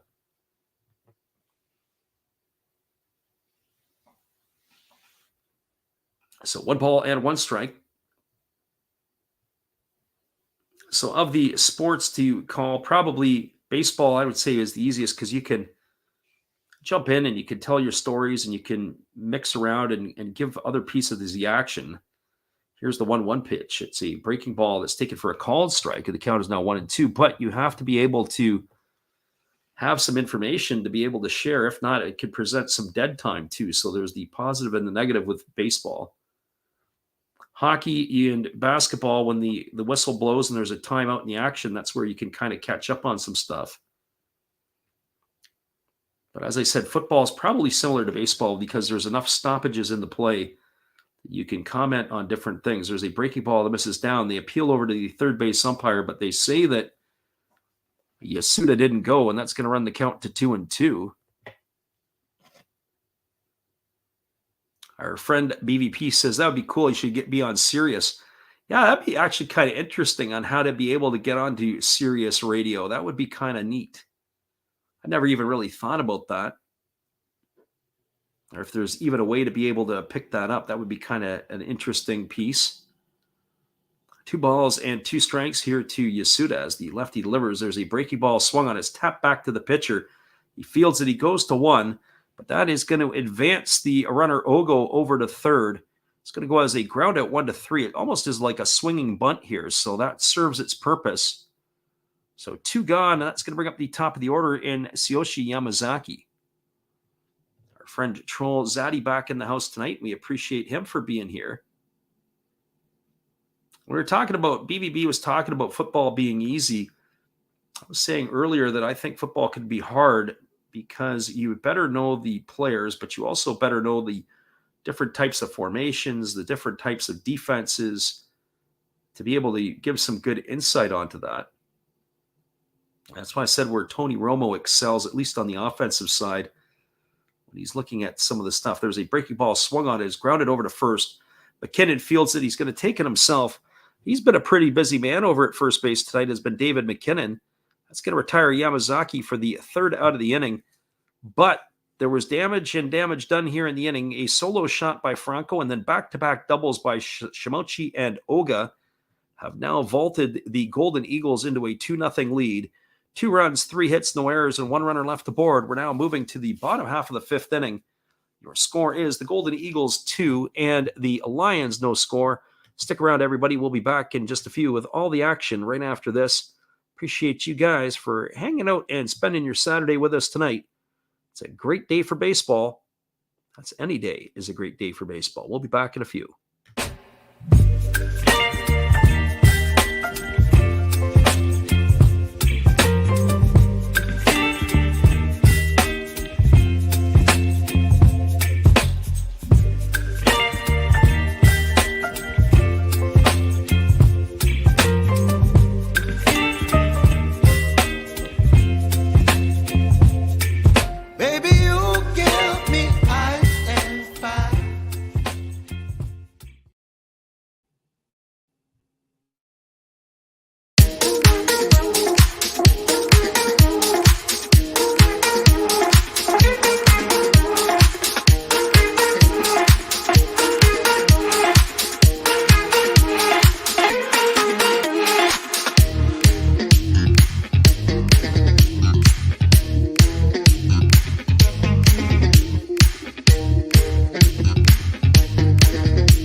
Welcome back, everybody. We are moving to the bottom half of the 5th inning, and the Golden Eagles started flapping their wings in the top of the 5th as they now have a 2-0 lead here over the Lions. And it was a lightning strike, quick shot of those 2 runs, that homer and then back-to-back doubles that have got them out in front. It's going to be Ito, Suzuki, and Wu to bat here in the 5th inning, as the right-hander Takanaka has spun a gem so far for himself, only walking 2 batters thus far. And the first pitch is a breaking ball that spiked up to the plate, and it gets over the catcher. So 1 ball and no strikes to Ito. Ito tonight, 0 for 1, as he flew out to center field his first time. More importantly, the pitch count here for Takanaka, 56 pitches through 4 innings. As the pitch is on the way, there's a breaking ball swung on it, is grounded right back to the pitcher. Takanaka fields it, he throws to first. That's going to be a ground out, 1-3. And he is gone for the first out of the inning is Ito, and that'll bring up the left fielder, Shohei Suzuki. I talked about this probably about a month or so ago on our stream, and we were talking about the pitchers and the importance of them fielding their positions. There's been a lot of comebackers to the mound here tonight, a lot of action for both of these pitchers. I shouldn't say a lot, maybe for both. But certainly that is the second putout here for Takanaka. When you take away the strikeouts so far in this one, there's 13 outs. He has 2 strikeouts, so 11 outs, and he has been involved in, at least on my count, it looks like he's been involved in 2 of the putouts. That means that he's just below 20%. Yeah, that'll pick up the pace a little bit, I think. And there's a breaking ball that misses down, and the count is now 1 ball and 1 strike. We missed the first strike there on Suzuki. Our friend CB Baseball Card Collector asked, when does Bauer pitch again next? I believe it's going to be Tuesday. Tuesday, I believe, is Bauer's next start, but not 100% sure on that. He's pitched the last couple of Tuesdays, as there's the breaking ball that misses upstairs. The count is now 2-1. Usually the NPB announces the starting pitchers the day before, 24 hours before. There's a fastball swung on. This ball is lined down the right field line into the corner, and it is going to go just foul. Late call from the first base umpire as that ball almost took his head off. Oh, boy, I think that the manager there, the for the Lions, Kaz Masui, he came out. He wants to see if that is not the case. I wonder how they're going to rule this, because the umpires are going to go have a look. That ball was scorched into the corner. How are they going to apply this to the runners here? Because they called it a foul ball, but Masui was like, no, that's not the case. Let's see what's going to happen here. And we're going to get the replay on this one as well. We lost because it's a tough call down the corner. Ball absolutely lined down the right field line. We can't see it because the post is in the way. We got a different angle coming now. That ball was absolutely a missile. I don't know what the first base umpire was looking at. He had the bird's eye view. That ball got hooked, and oh boy, I think they're going to have to reverse this one. He called foul ball emphatically. How do you miss that? Well, hang tight for just a moment, everybody. We've got a review on our hands here. CB Baseball Card Collector asks if we'll be on tomorrow. There are no Monday games scheduled in the NPB usually, and I say that usually because there are a couple of odd games that are going to be on in June. I've looked ahead. There's a couple of Monday games. I don't know. They call it Preparation Day. I don't know what that is. They're going to have to, it looks like, explain to the crowd as he goes in, and it is a foul ball. And they have burned a challenge. I don't know. That after it looked like it was not, but it is going to be a strike to Suzuki, and that's going to run the count to 2-2. Troll says, does he do the early games? Yeah, I do. And unfortunately, I'm not going to, there's no early games this week. I'm going to do a few games in the middle of the night. So that'll go off at 2 a.m. Pacific or 5 a.m. Eastern. So hopefully some of you can join us in for that one. I'm not sure if we'll do Tuesday. If Bauer's going Tuesday, which is Monday night to Tuesday morning in North America, we'll be on the call for that. We want to do that one. We also want to call a midweek game, but there is a midweek game that starts at 9 Pacific. We're not going to be able to do that because I'm tied up, unfortunately, that evening. We'll have to call one of the later ones. There's a fastball swung on it. It is tapped over the head of the pitcher. It is fielded by the second baseman. They throw to first, and they're going to get Suzuki. What a play that was. Asamura made a nice read on that one. He threw on the run to get the runner.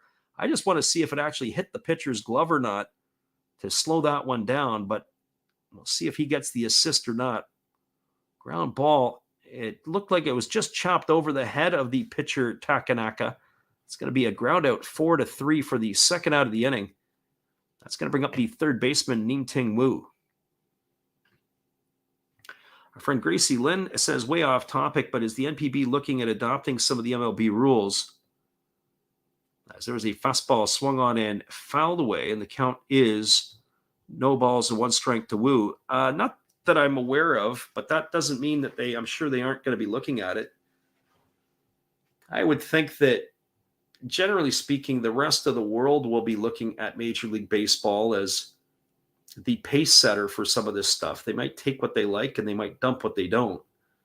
Here comes the 0-1 pitch as it's a breaking ball that drops in for a call and strike, and the count is 0-2 to Wu.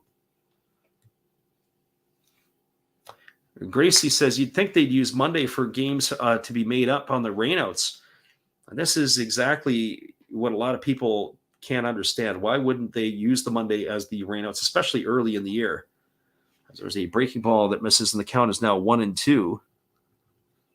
I would love to be able to sit down with the schedulers of Japanese baseball to ask them questions of what their thought process is, and then loading up at the end of the year.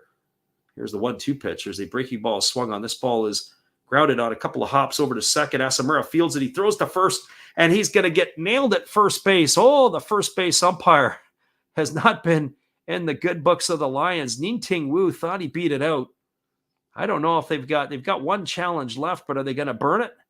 We'll have to get a look at the replay, but as far as it is right now, it's a ground out 4-3, and the Eagles are going back to the dugout. We are going to have our extended break here between the fifth and the sixth inning. And that is where we're at here. No runs, no hits, no errors, nobody left the board for the Lions in their half of the inning. And by the looks of it, I think the umpire got that one right. We're now moving to the top of the sixth inning. We'll take an extended break. We're going to go freshen up our iced tea. We'll be back here in just a few. Appreciate everybody for listening in here tonight. Nothing's your score as we move to the 6th.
Hello? Oh, hey. Yep. I'm just sitting here listening to Freddie call another game here on YouTube. Oh, yeah, going really good. He's calling a great game, really exciting, lots of stuff going on. You're lucky it's commercial break right now. I got a second. Oh, yeah, of course, I'm having a cold one. Oh, yeah, got plenty of videos coming up this week. You should stop in, check them out, leave a like, tell other people. But Freddie's coming back. I gotta go catch the game. I will check in with you later. You have a good night, buddy. Bye.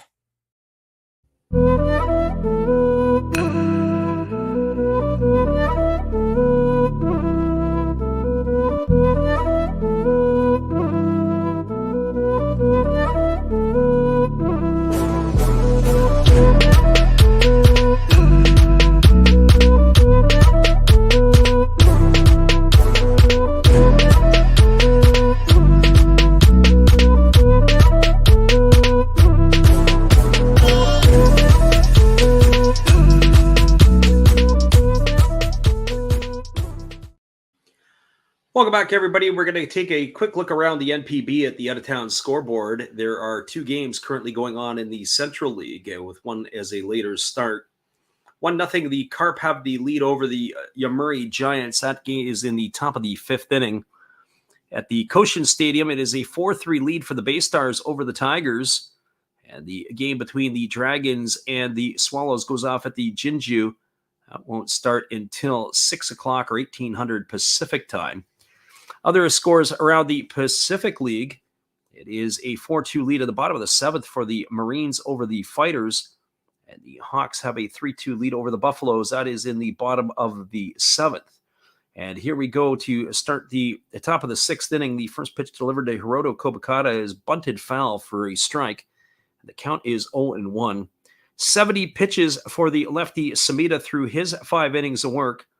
Kobakata bats here. He's 0 for 2. He has struck out looking and grounded out to first in his 2 trips to the plate. As the lefty Samita rocks into the windup and delivers, there's a slow breaking ball that just misses up and in, and the count is 1-1. Our friends Gracie, we were talking earlier about what caller or what commentators that you do like. There's a fastball taken for a called strike. The count is 1-2. One of the ones who I do like for multiple sports is actually Dan Schulman. He does some Toronto Blue Jay games. He used to call some play-by-play. I think he was on ESPN. But he also does some basketball. There's a breaking ball that misses down, and the count is now 2-2.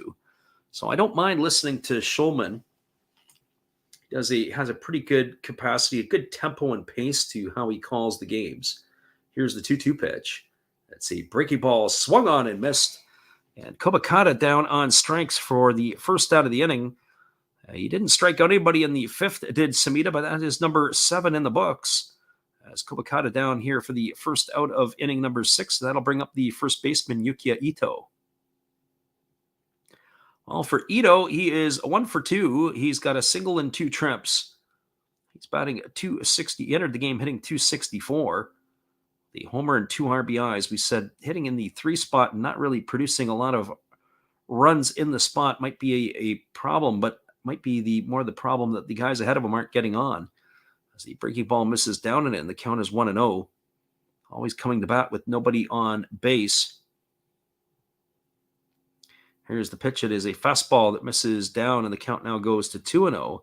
Gracie Lynn asked the question, says, I have to ask the controversial question. Which of the adopted 2020 to present in MLB rules do you like and which ones do you not? There's a breaking ball that misses, and the count is now 3-0 here to Ito.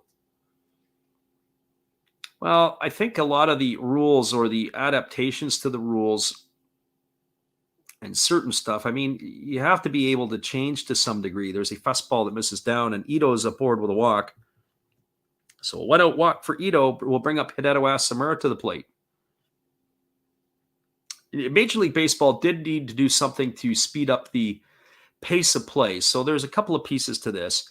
In the Japanese league, there's a minute in between innings. Usually when I run our little music and I do our stuff, I've got about 60 to 70 seconds, maybe 75 max when the game is going on in between innings. When they have a pitching change, it might be a little bit more. It might be more like 90 seconds. Major League Baseball, the problem in Major League Baseball is it's at least 2 minutes in between innings. And I've got to be prepared with extra songs, extra stuff to be able to run. There's a fastball that's taken for a called strike, and the count is 0-1. And, of course, that comes down to the almighty dollar dictating a little bit of that flow where people are having to listen to the commercials, and that's where the teams are getting their revenue. And that's understood, and I get that. At the same point in time, players run on and off the field, how they hustle, how they go about their business. There's a breaking ball swung on and fouled away. The count is 0-2. And I think Major League Baseball could take note from the Japanese league about how these guys get on and off the field. I also like in the Japanese league where the pitchers can throw when there's 2 out in front of the dugouts. And I don't know if they actually reduce the number of preparatory pitches in between, but they're already ready to go. You do get 8 pitches in between innings, but maybe they shorten that up a little bit because the pitchers are playing catch in front of the dugout. So here comes the 0-2 offering to Asamura. Samita kicks and delivers. It's a fastball that misses up high, and the count now is 1-2. So 1 ball and 2 strikes. So probably rules that I would like to see, or rules that have been adopted. I don't like the limits on the amount that you can throw over to first base, but I do understand Major League Baseball wants to get more stolen bases as the pitcher Samita throws over to first and diving back in time as the runner Ito. Maybe some other ways to go about that a little bit. So 1 ball and 2 strikes as the lefty holds set. And now he kicks and delivers. It's a fastball that just misses down. That pitch looked pretty darn good, but that's going to even the count to 2-2.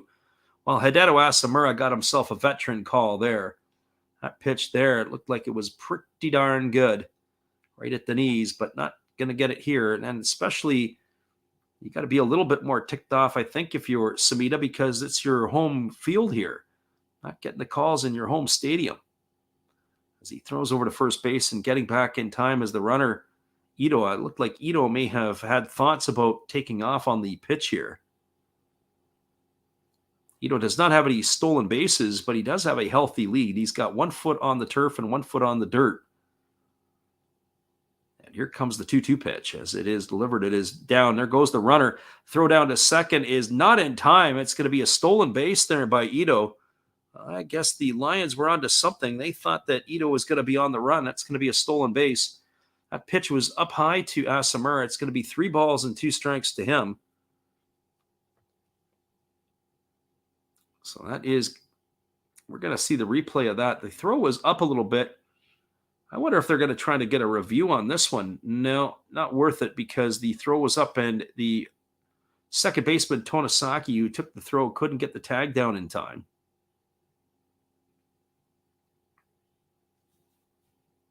Our friend Gracie Lynn says the disengagement restrictions a month and a half is still my biggest gripe. Come to enjoy the pitch timer and universal DH. As there is a breaking ball that is swung on and missed, and that's going to retire Asamura for the second out of the inning. So 2 gone here, and we have yet another visit from the pitching coach. Is that going to be the end of the line here, or are we going to see this carry on here? We do have the center fielder Takira Okajima coming to bat. Toyota out here talking to his young left-hander. They're going to leave him in the ball game with the runner at second and 2 gone. 8 strikeouts now for the lefty, but there is action in the Lions bullpen, as we may be seeing the end of the line here for Samita. Okajima, left-handed hitter, but Maikel Franco on deck. Friend Gracie says, I'd like to see a modification in the game where grand slam in the 8th inning, they eliminate the pitch clock and let the games be more dramatic. Here comes the first offering. It's a breaking ball swung on and lifted foul. It's going to reach the seats behind third base, and the count is 0-1 to Okajima. I could see that a little bit there. I mean, I'd have to give some thoughts onto the rules. I could say this: when I was in Seattle and saw the Brewers play a couple of weeks back, the pace of the game was much better. Our friend Troll Zaddy says, everybody bless the Buffaloes right now. By the sound of that, sounds like they've got something brewing. There's a breaking ball that misses outside. And the count is 1-1 to Okajima.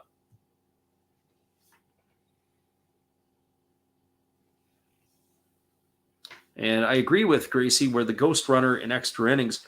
One thing I actually have come to appreciate is the 12-inning rule in the regular season for the Japanese league. I mean, let's face it. Do we need a extra inning game in the regular season to go 18 innings in Major League Baseball? There's a ground ball topped softly over to first, fielded by McKinnon. He flips it over to the pitcher covering, and that is going to do it as Okajima is grounded out 3-1 for the third out of the inning. Well, no runs in the inning. There was no hits. There was no errors, and there was a runner left aboard. We are now moving to the bottom of the 6th inning. Your score is the Tohoku Rakuten Golden Eagles 2, the Seibu Seibu Lions nothing. Stick around, everybody. It's going to be the bottom of the 6th. Don't believe the ticker. We'll be back in just a moment.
Welcome back, everybody. We are moving to the bottom of the 6th inning, and it's going to be the 9, 1, and 2 hitters to come to bat here to face Takanaka. Takanaka has been brilliant here tonight.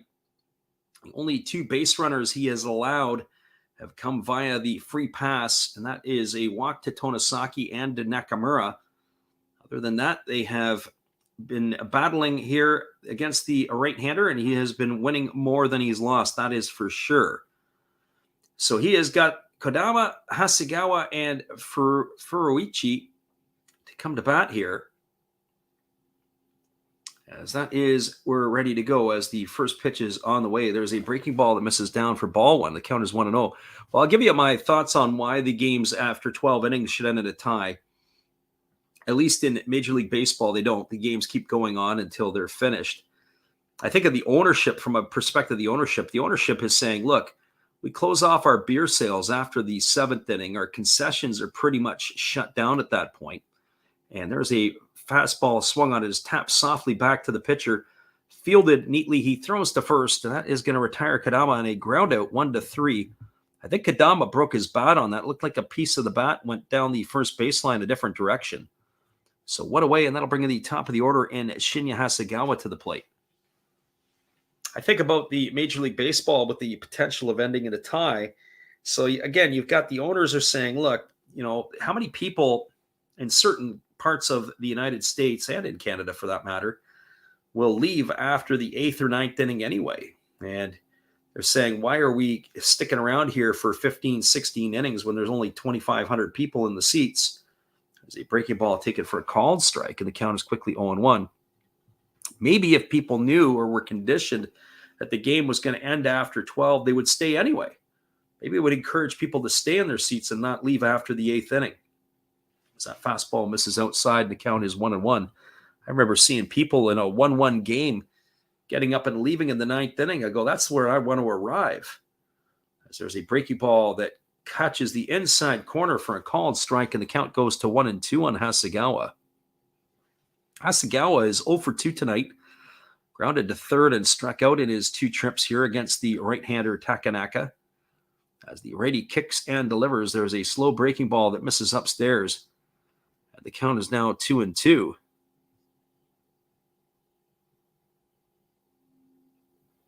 Our friend Troll Zaddy says, I have a video of me Rick flaring on the Angels dugout after my Yankees won after a 14-inning game.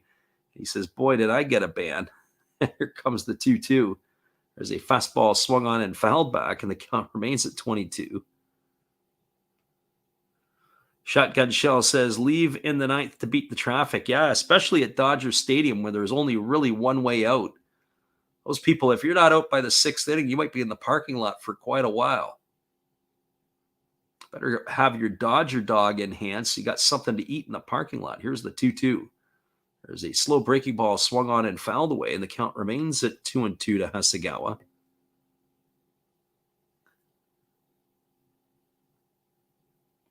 Gracie says, speaking extra innings, one of her favorite MLB oddities is the 27-inning game that finished 1-0.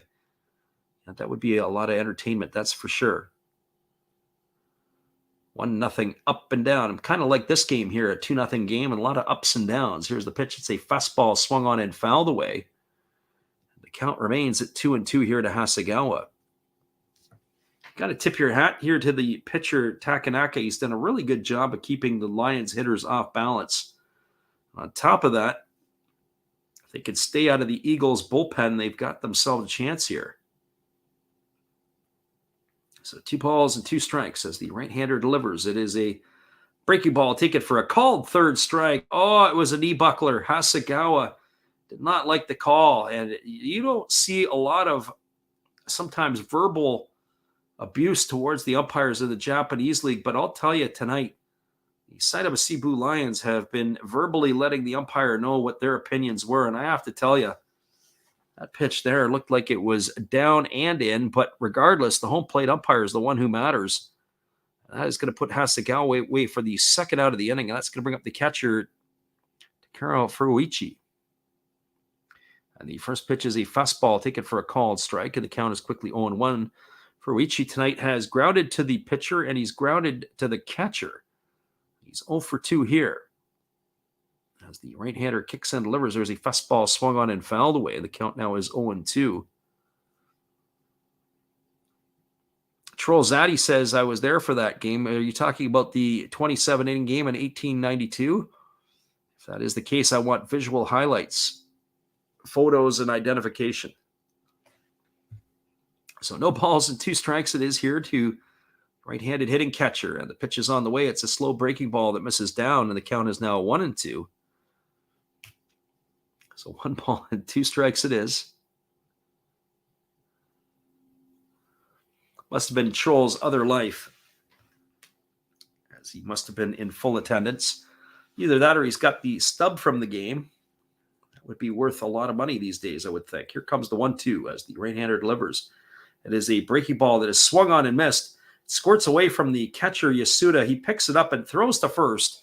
It's going to go as a strikeout 2-3, and that is going to do it here for the Lions in their half of the third. Hey, guys, you know what? Stick around. We got something brewing here, and I'm not going to tell you what it is, but I'm sure you could figure it out. No runs, no hits, no errors, and nobody left the board. We are now through 6 complete innings. Your score is the Golden Eagles 2 and the Lions no score. Stick around, everybody. We'll be back here in just a couple moments. Appreciate everybody for listening in here with us tonight. This game is going to be getting into the deep water in just a few minutes. We'll be right back after this.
Welcome back, everybody. We are moving now here to the top of the 7th inning. It's going to be Mikael Franco, Hiroki Shimochi, and Yuya Ogo to come to bat to face the left-hander Chihiro Sumida. A little bit hard luck here for the lefty.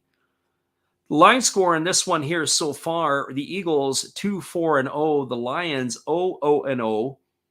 And that is where we stand as we go into the back third of the ball game. I am going to try to do some stuff. I've got to get myself prepared here.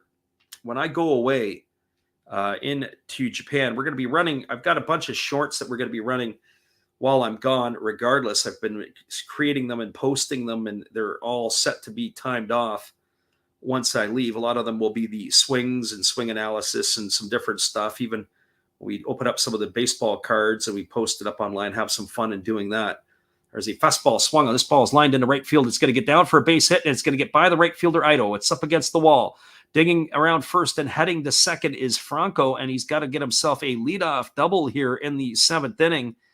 And the Eagles, like that, are back in business here offensively. And that is going to bring up Hiroki Shimochi, and I don't know if that's going to bring the manager Ishii out of the dugout to make a change here for Shimochi, or what the deal is, or are they going to make a pinch runner for Franco? Nice swing there by Franco. He stayed inside the ball and went the other way with the pitch, played pepper with the right field wall. Ito had to chase it down. And what do we have here? Are they going to have a change for Franco? I think they may, because they are probably going to bunt and try to scratch out this other run. It is going to be Nishikawa to come in to run for Franco. I know that number 6. As Franco is not looking like the most impressed as he's coming off the field. Even McKinnon had something to say to him. But that is going to put Nishikawa on to run at second base. So anyways, I started to say when we're away, I think what I'm going to do is we are going to be doing some other stuff. When I am in Japan, I'm going to do a different piece of things. Do some videos, and we're going to have maybe even some live stuff. I'm going to take you on the tour with me as we go through these stadiums. I'd like to do some long-form videos and kind of do a few takes. Obviously, one of it is going to be some of the food you could get at the stadium. I'm curious to see what the meal and the venue is going to be like, what we can get at different places. I mean, when I go to a ballpark, I want good ballpark food. I don't want junk. I want junk, but I want something to be decent. Our friend Troll says, please let me pay you for a real Oryx nickname jersey. But it's kind of funny. Maybe we'll have to see what we have, but certainly some of the stuff would be interesting. There's a breaking ball that misses down. The count is 1-0. Problem is I was telling the living room earlier, we were talking tonight, and I said, I've got a friend of mine who works for Mizuno, and I'm going to have to order some turf shoes ahead of time. I've got to send after this game's done, and my goal is to send him an email to be able to do that. And here comes the 1-0 offering as a breaking ball that drops in for a called strike, and the count now goes to 1-1. Our friend Julian Willis in the house tonight. He says he needs Oryx. He says, how are they losing? Hey, that Hawks team is a pretty good team. I don't know if they've figured it out yet. Once they get firing on all cylinders, that offense can flow and the pitching could be downright dangerous. They are not playing at their best right now, but who really needs to play at their best in May? It's down the stretch where it really is important. There's a breaking ball that is waved at and fouled away, and that's going to run the count to 1-2 on Shimouchi. But I was saying about in Japan, one of the things that I need to get some more turf shoes, but because my feet are a North American size 12, getting that type of size shoe in Japan, there's a special order. Anything I think over about a size 11, or maybe it's a size 10, you got to get specially made. So if I got to pick the colors out and I've got to get my selections, that's the way it's going to be. So I'll have to see what kind of turfs we're going to get. As there's a breaking ball that misses down. That runs the count now to 2-2 on Shimouchi. But Mizuno produces some waterproof shoes, and that's what I would kind of like to lean toward, is to be able to get those and keep them for when we got the wet and rainy days here. Our friend Julian says you can't put the Oryx game on real quick. No, we got the Lions and the Golden Eagles here. It's a part of the game. I can't tell you what's going on here, but I can infer what's going on. We don't want to turn away from this one. We have something special happening here, Julian, in this ball game. As that pitch is a changeup that is swung on and fouled away, and the count remains at 2-2.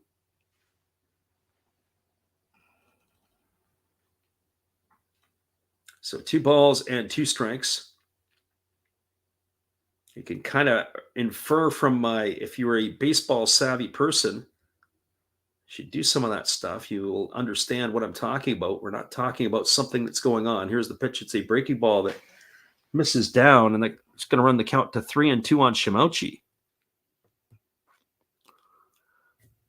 There's nobody here out in this one. 3 balls and 2 strikes as Samita is going to deliver his 96th pitch. He has been good, but Takanaka has been a little bit better so far in this one. Gracie Lynn says, why can't you say it? Well, we're given the opportunity tonight for the Eagles pitcher to do his job. And there's a breaking ball swung on and missed, and Shimouchi is gone for the first out of the inning, and that is going to set him down. And our books got that as strikeout number 9 here for Samita, and that's going to bring up the right fielder, Yuya Ogo. I always say I don't like to really disrupt it about the 6th inning. If it's after the 6th inning, then we kind of let it take its course. If it's before the 6th inning, we can always chat about it. And the pitching coach has come out to the mound, and that looks like it's going to do it. The manager, that's the one unique thing. The manager does not usually come out to change the pitcher unless, of course, you're a Yomiuri Giant. It looks like Hard has come out and take the ball. But the pitching coach comes out and takes it, and that is going to be the change here. It's going to be a pitching change for the Lions.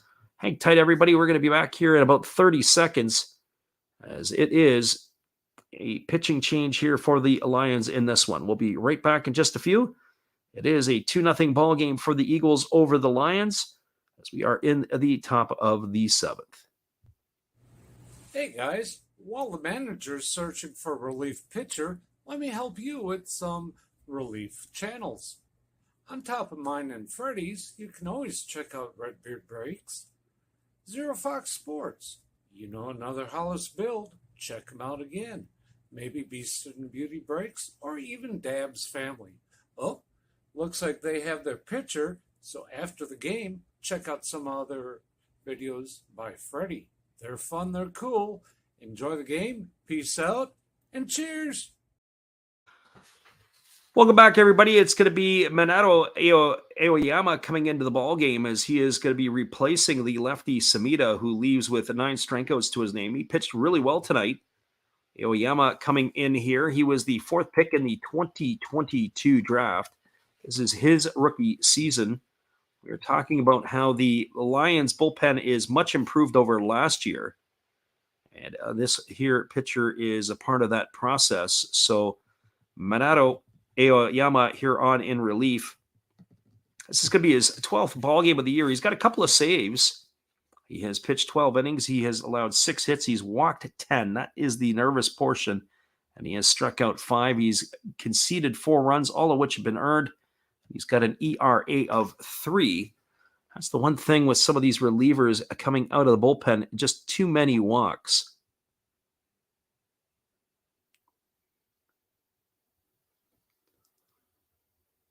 Our friends here, Julian says, Wino streaming Oryx. Oryx, not tonight.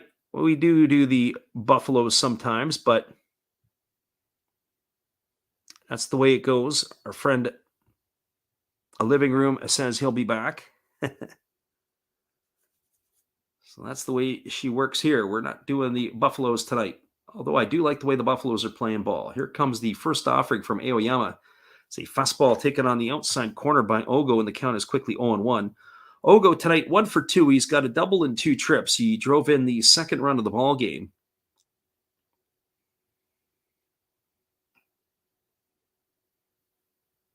Troll says the commentary here is the best matchup of the night. It has been so far. Maybe that game between I haven't checked in on the Tigers and the Bay Stars? That looked like it was an entertaining affair as well. There's a fastball that misses upstairs, and the count is now 2-0. This has been a very well-pitched ball game here tonight between both of these clubs. There's just been enough action here to keep us intrigued, and a quick enough pace here to move this along a little bit, as it's 1 ball and 1 strike here to Ogo. As the right-hander holds in the set position and now delivers, it's a fastball that misses upstairs. The count now goes to 2-1. So 2 balls and 1 strike. Dallas Miles says 9-5 now. Oh, that's that game between the Bay Stars and the Tigers. Yeah. I checked in earlier. It was a 4-3 lead for the Bay Stars. I guess that turned around in a hurry. So here comes the 2-1 pitch. Aoyama holds set at the belt. And now he kicks and delivers. There's a breaking ball swung on, and this is lifted foul down the left field line. Run the count to 2 balls and 2 strikes.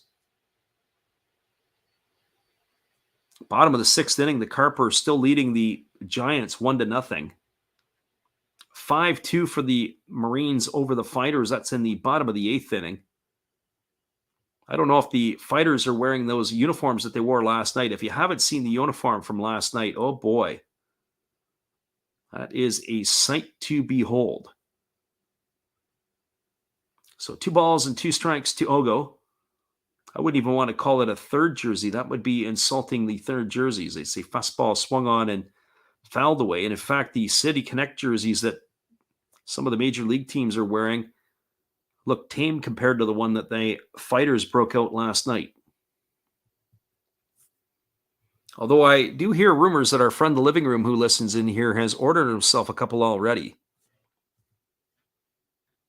Dallas asked the question when Bauer is pitching again, and we're anticipating Tuesday. If it is Tuesday, we'll be on the call for that one. It'll be a 2 a.m. first pitch. And I believe it is the Carp again who they are playing. I have to look that back up. It was where he got his first victory. There's a breaking ball that misses down, and the count now goes to 3-2 on Ogo. Troll said he almost ordered a Hiroshima away jersey. That's the one where you can't tell the numbers apart. They got red numbers on a red jersey with a black outline. Our friend Gracie Lynch says she's going to be tapping out shortly. Well, we're going to miss you, Gracie. We appreciate you for your support of the channel and for you being in here tonight. So hopefully we'll be able to catch you a little later. The soccer game is going to start in just a bit. So she's going to make her way out. As the pitch is a fastball swung on and missed. And Ogo is down on strikes. He's gone for out number 2 here in the inning. And that is going to bring up the catcher, Yuma Yasuda.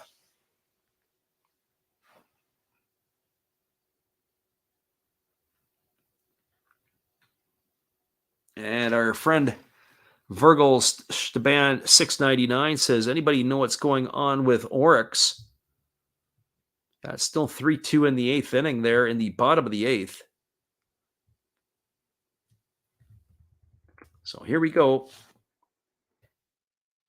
They've got 1 on and 1 out in that game. So here we go. Here comes the first offering to the left-handed hitting Yuma Yasuda, and the pitch is a breaking ball that drops in for a called strike, and the count is quickly 0-1. Yasuda tonight 0 for 2. He struck out looking and grounded to first his 2 trips to the plate. His season average has slipped to 205. He bats here with the runner at second. That's Nishikawa, the pinch runner.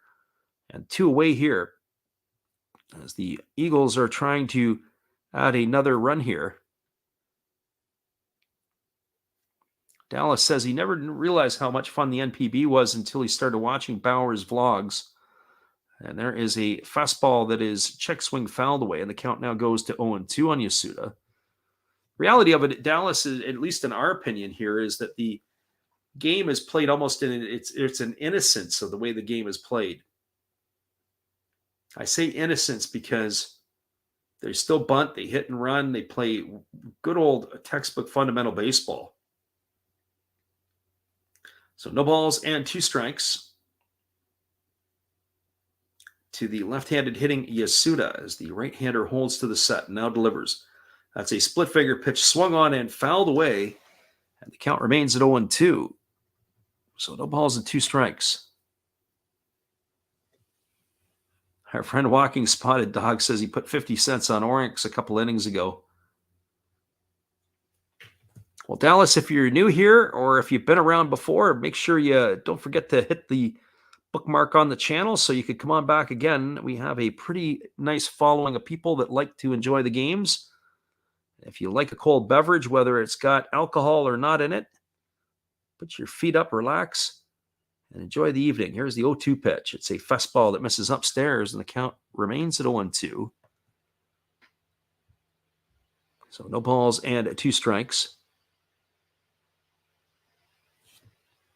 We generally have a pretty good crowd. I think it was the other night somebody asked, they said, what's the biggest crowd we ever had? I think at one point, we've had upwards of about between Twitch and YouTube, because we also stream on Twitch, approximately about 80 people in the stream at one time. Here comes the 1-2 pitch on the way. It's a fastball swung on and fouled away, and the count remains at 0-2.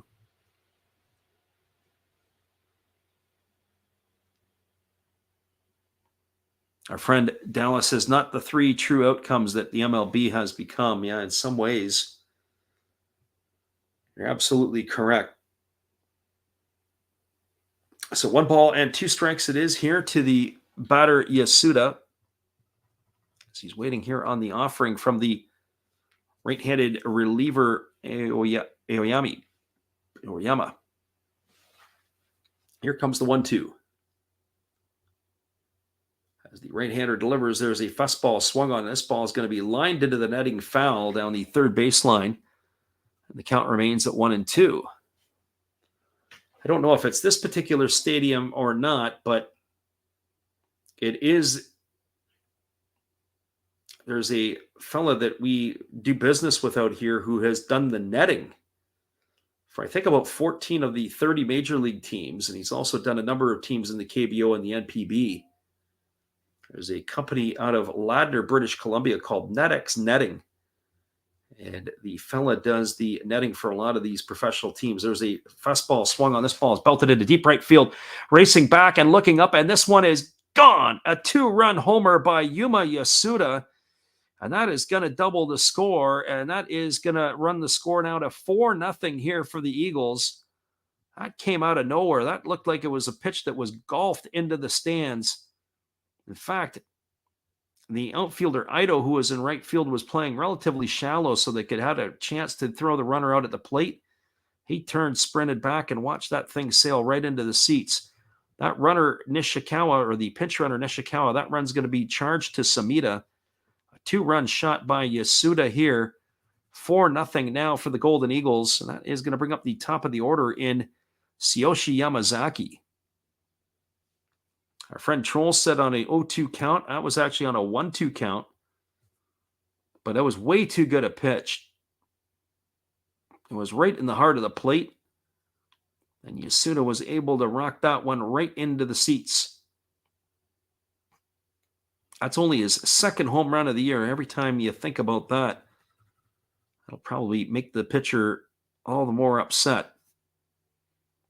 Well, Yamazaki strides to the plate. He's 0 for 3 in this one. He has struck out. He is lined out to the shortstop and grounded to the first baseman.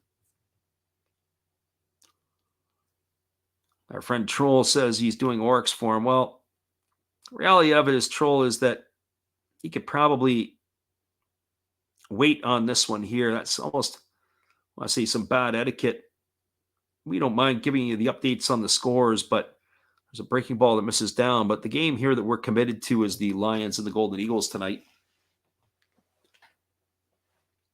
That's the one that's of most importance, and there's still something of significance going on in this one. There's a fastball that misses down and away, and the count is now 2-0, even though the scoreline has got to be spread apart a little bit.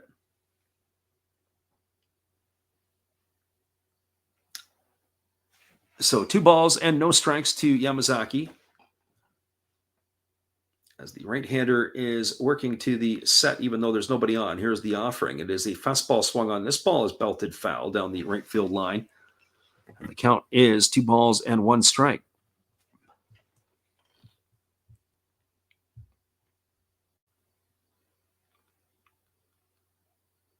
So 2 balls and 1 strike it is to Yamazaki as he bats here with nobody on and 2 gone in the 7th inning. The Lions are about to let this one get away from them. There's a breaking ball swung on, grounded softly over to Tonosaki at second. He fields it, he throws to first, and Yamazaki's gone on a ground out 4-3 for the 3rd out of the inning. But there was damage done here in the inning. The 2-run homer by Yasuda has doubled the scoreline. 2 runs on 2 hits, no errors, and nobody left aboard. Your score after 6.5 innings, as we move to the bottom of the 7th, it is a 4-0 scoreline for the Golden Eagles. Hang tight, everybody. We'll be back in just a few after this. We appreciate you guys for being here with us. Hang tight. Hello, this is Eric Fox, formerly of the Oakland A's and Texas Rangers baseball teams. You want to learn about Japanese baseball? See Coach Fred of Last Raps Baseball. If you want baseball instruction? See Coach Fred. If you want to learn about golf? Do not go to Coach Fred. Fred, what kind of club is this? At Last Raps Baseball, we know baseball. Appreciate you, everybody, for being here. Hang tight. We'll be right back after this, as it is a 4-0 Eagles lead. Oh, hello. Oh, hey. Yep. I'm just sitting here listening to Freddie call another game here on YouTube.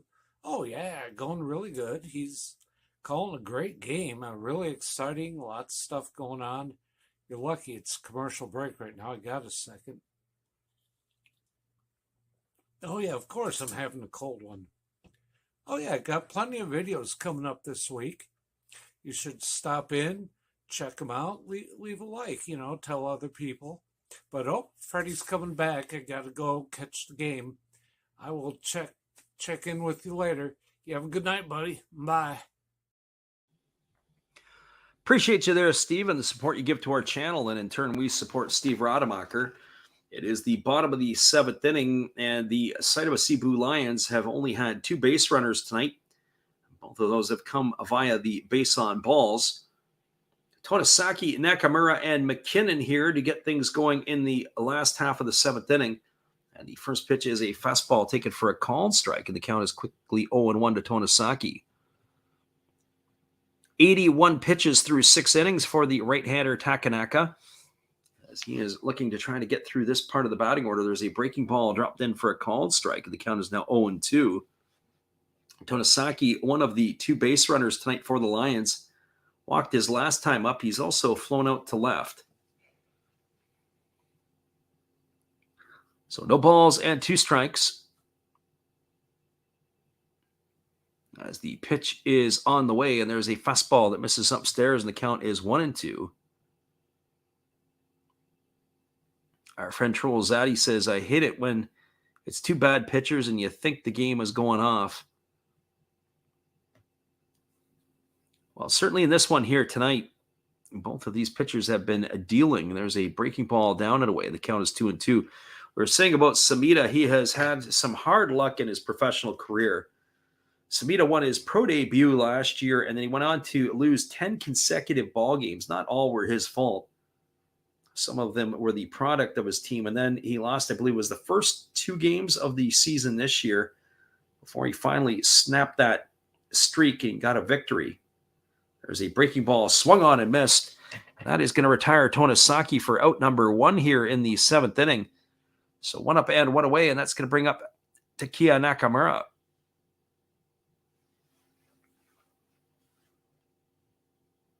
Our friend The Living Room says Hirano is coming. Well, that would be the case over there. More than likely, as he will have to be the one to deal in that 9th inning. Here comes the first offering as the righty kicks and delivers. There's a breaking ball swung on and missed. Count is 0-1 to Nakamura. We did call the game last year when Roki Sasaki spun that perfect game, and then he came back, and I think it was like 6 innings of no-hit ball the ball game after, which was also impressive.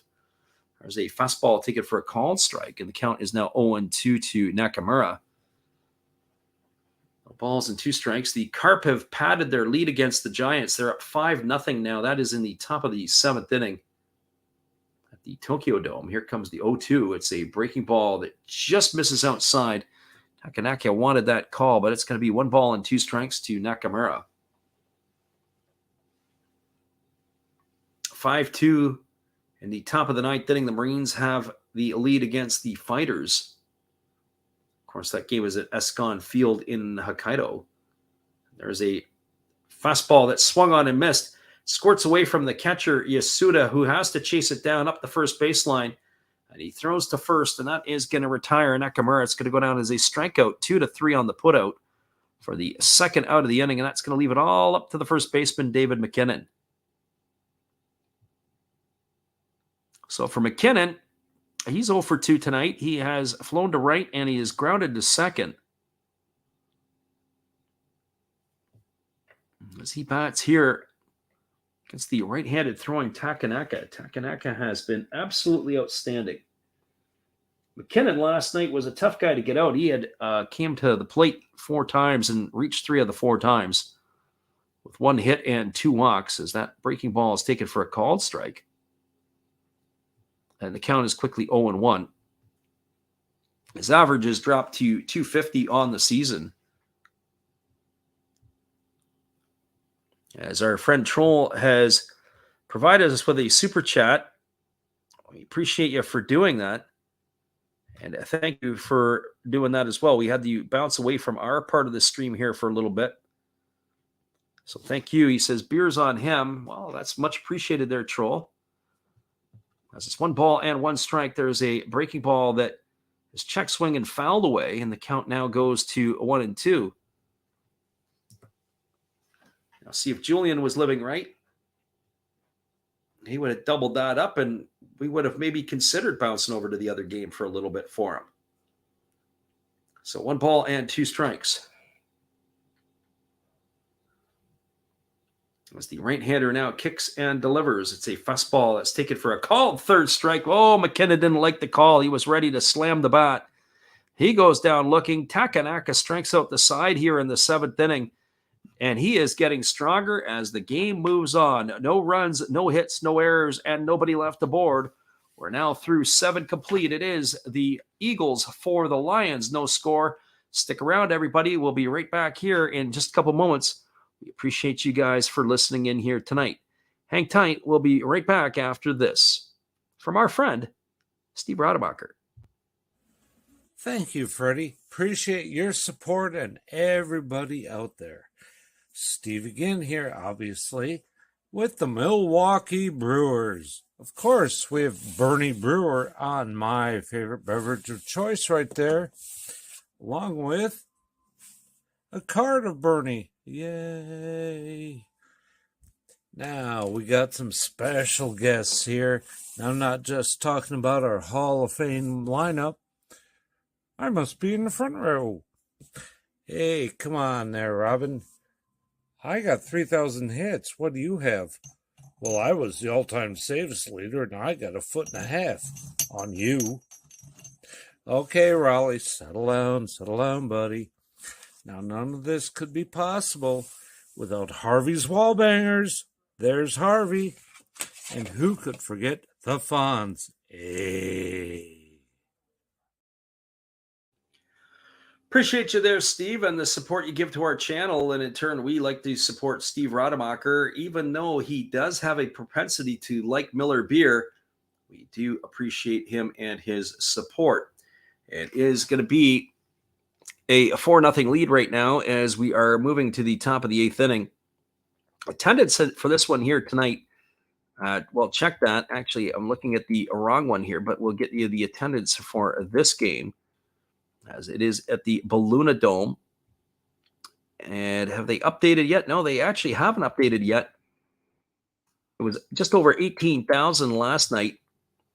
We thought there were a lot of empty seats, but tonight looks like there is more in attendance, so they haven't quite announced that yet. It's going to be Bo Takahashi taking over here on the mound for the Lions. Takahashi is going to be making his 4th appearance of the year. He has worked 3 2/3 innings. He's allowed 1 hit. He's walked 2 and struck out 2. He's got himself an earned run average of 2.45. He simply goes by Bo on the back of his jersey.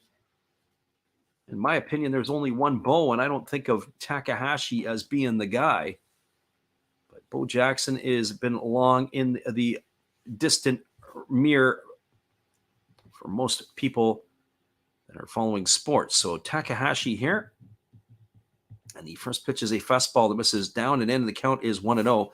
It is Kobakata, Ito, and Asamura here to come to bat in the 8th inning.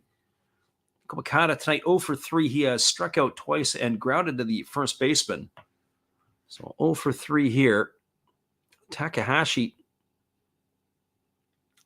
working from the stretch, as we say, with nobody on. We see that quite a bit. And the pitch is a fastball that misses inside, and the count now goes to 2-0. Dallas says he feels attacked with that Miller Lite comment. Miller Lite is the warm-up to some of the heavier stuff. Troll asked the question if we bet. Dallas says he does. As there's a fastball swung on and fouled away. Giving chase is the catcher, but it's going to drift into the seats. It's going to run the count to 2-1 on Kobakata. We do sometimes, but not very often, to be honest with you. I go in phases where we'll do a little bit here and there, because there you can get the wagering. You can do it here online. You can do it still at the corner stores, but it's not something that I go out of my way. It just becomes in waves sometimes. You do it for a week or every day for a week, and then you don't do it for 2 or 3 months. Here comes the 2-1 to Kobakata as he delivers. It's a fastball swung on and missed. The count now goes to 2-2. There's some people who will bet regular. In fact, all the time. Our friend Walking Spotted Bear says he does all the time. And here's the pitch. It is a breaking ball swung on. It is popped up behind home plate, but that's going to drift well back into the seats this time. And the count remains at 2-2.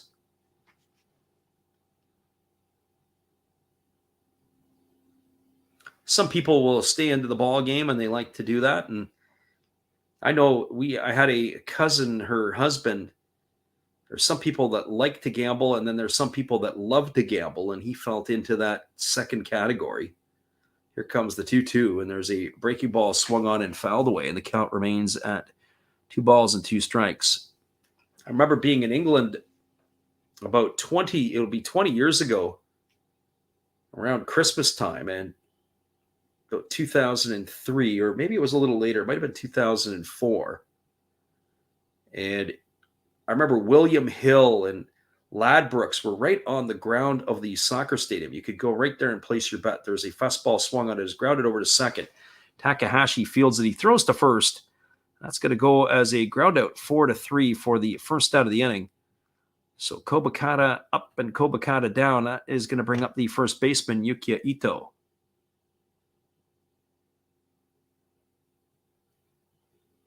Troll says if you bet every day, you're almost likely breaking even, and parlays and futures are sucker bets. Which could be the case. As you say, if you're one of those type of people that do it, you have to know when to say when. If I have my choice, there's a breaking ball that is taken for a called strike, and the count is 0-1. On any type of gambling type of activities, I would probably lean towards NFL football as being something, whether it be the fantasy stuff, prefer the fantasy than the outright betting on the games. Picking the players. There's a fastball that comes up and in, and it's going to knock Ito right to the dirt. It's going to run the count to 1-1. Oh boy, he had to get right down on his backside. That was a knockdown pitch if there was one. That was coming right up at chin high. What we found out there is he is not able to do the limbo.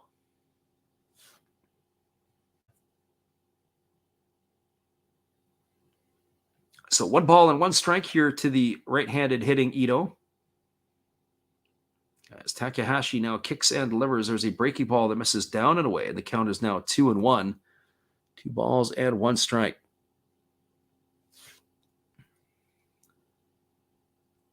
Walking Spotted Bear says that futures are silly to him. Some people have success with them by way of hedging. There's a breaking ball that misses upstairs. The count now goes to 3-1. As I say, I like the fantasy pools, and haven't done anything with baseball this year, but that would be something as well. Fantasy pools where you've got the players and you're picking that, and you can make your trades and set your lineups. That's more intriguing for me than maybe just picking games. Here comes the 3-1. As it's on the way, that's a breaking ball swung on and missed. The count now goes to 3-2.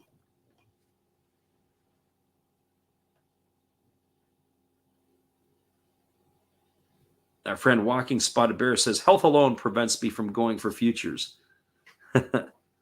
Yeah, if you got one foot on a banana peel and another in a coffin, it could be difficult. You may not be here long enough to cash out. So 3 balls and 2 strikes it is here to the right-handed hitting Ito. There's one gone here in the 8th. As Takahashi is ready to go to work, he kicks and fires. It's a breaking ball swung on and it's fouled away. It's going to reach the seats down the first base line. The count remains at 3-2. Troll says he bets almost every day, and I'm around 63% overall all sports. First, I thought Troll said he bets every day, but he's 63 years old. If you could be north of 60%, you're doing good. If you're upwards of around 70, you're doing really well. Here's the 3-2 pitch. There's a fastball that is a check swing that is fouled away. It looked like it was fouled away, or was it not? Looked like that ball ended up, maybe it went off the catcher's mitt. We're going to have to see that one again. He appealed down to the first base umpire. It looked like they were calling to check his swing. I want to see that one over again because the ball looked like it went off of the bat of the hitter. The ball ended up going by, but the batter is going to get the base. So Ito is aboard. It looks like it's going to be a walk to him, but maybe it was off the glove of the catcher where it took off in a different direction. So Ito, the runner at first. It's Hideo Asamura coming to the plate. He's 0 for 3 tonight. He is struck out twice and flown out to right field as the right-hander holds set. Takahashi now delivers. It's a breaking ball that drops in for a called strike, and the count is quickly 0-1.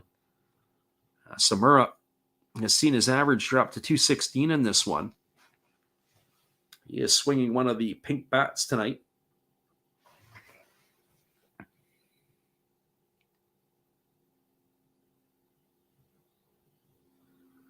So here comes the 0-1 offering as Takahashi works to the set and now delivers. It's a breaking ball that misses down and away, and the count now goes to 1-1.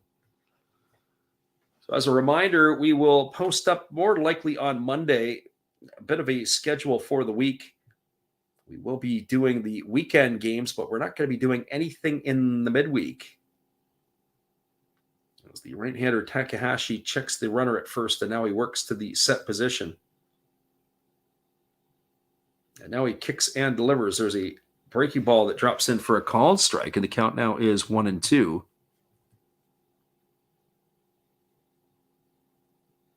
Our friend CB Baseball Card Collector asks, has there ever been another Japanese catcher other than Suzuki that has made it to the big leagues? Well, I would have said Kenji Jojima, but Suzuki, the one you're thinking of, is Kurt Suzuki. He was American, but Kenji Jojima was the catcher for the Mariners. And a very good one at that. Here comes the 1-2 pitch. It's a breaking ball that misses down and away, and the count is now 2-2. So 2 balls and 2 strikes.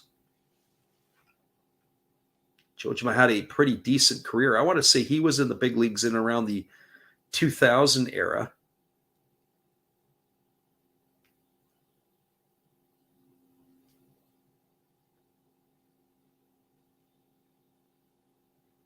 Our friend Titus in the house here tonight as well, popping in and listening. Here comes the 2-2 pitch as Takahashi holds set. There's a fastball that misses upstairs, and that's going to run the count to 3-2. Now, after Jojima, I can't think of any other Japanese catchers in Major League Baseball. They certainly are Major League Baseball quality. Living Room says if his last name is Suzuki, he's got to be Japanese somehow. Yeah, his through birth name is American citizen, but he is definitely Japanese descent. So here comes the 3-2 to Asamura as Takahashi holds set. Fastball swung on a miss. The throw down to second is going to be in time, but the umpire has ruled that the runner Ito is safe. They want to take a look at this. I don't know what the second base umpire is. This is going to be the last challenge by the Lions, but one would have to think that the tag was there. The throw was in time. Not sure what the second base umpire was doing. Let's see what Tanasaki is going to do here. So that could be a strikeout, throw him out. This could be a very quick decision.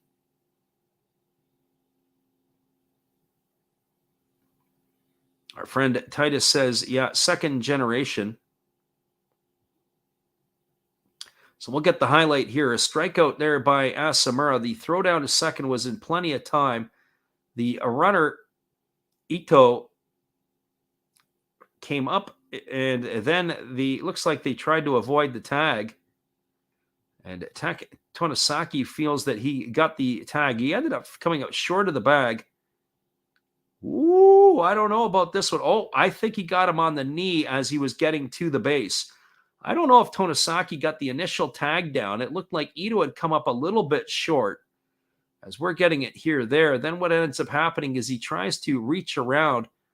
But I think as he reached around, the tag may have got him in the knee. We get the outfield side view of it. And that's where I think the deciding factor is going to come into play there.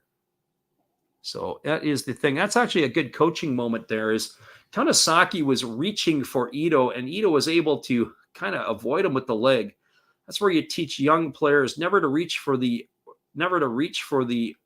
person who's sliding to the base. Always take your glove and take it around to the base because they have to get to the bag.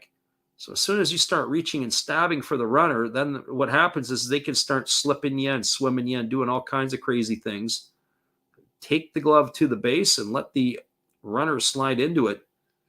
And then you're going to be able to get yourself the out. But we're going to wait here as this one here is being reviewed. Asamura out for the second out of the inning on the strikeout. Taking a little longer than we care to see here in this one. As far as I'm concerned, he should be out. And I'm almost willing to put it in my book right now to end this inning. As Ito is standing at second, Tanasaki is convinced, but if they don't make this one, they'll lose their final challenge. Will the Lions? And here comes the umpires, and the umpire is, and they ruled them safe. Oh, and they're out of challenges. Oh my goodness. Oh my goodness. I don't know what they're looking at on that one there, but they say that Ito is safe. He has stolen the bag. It's going to bring up Okajima to the plate. Boy, oh boy. Not sure the angles that the umpires had, but pretty sure, in my opinion, there that looked like he did get the tag to the leg before the runner had reached to the base, but the umpires may have had a different view than we had. So Okajima strides to the plate. He's 0 for 3 tonight, grounded out all 3 times, twice to second and once to first. He bats from the left side here against the right-handed throwing Takahashi. As they kick and deliver, there's a breaking ball that misses inside, and the count is 1-0. Walking Spotted Dog says no challenges. Yes, they did. But now they have no more challenges left. They are out of challenges, are the Lions.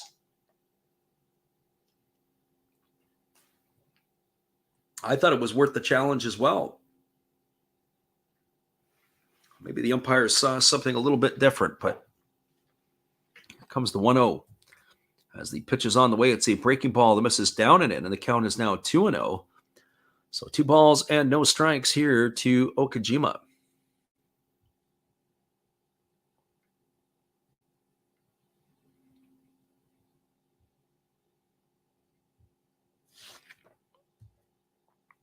Okajima hitting here with the runner at second being Ito.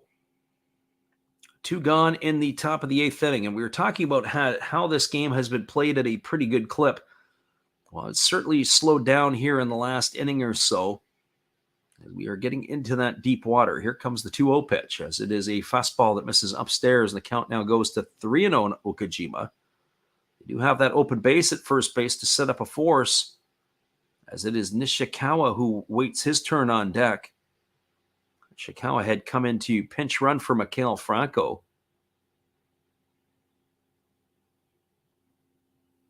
So 3 balls and no strikes as Takahashi holds set. Now he delivers. It's a fastball taken for a called strike, and the count goes to 3-1. So 3 balls and 1 strike it is.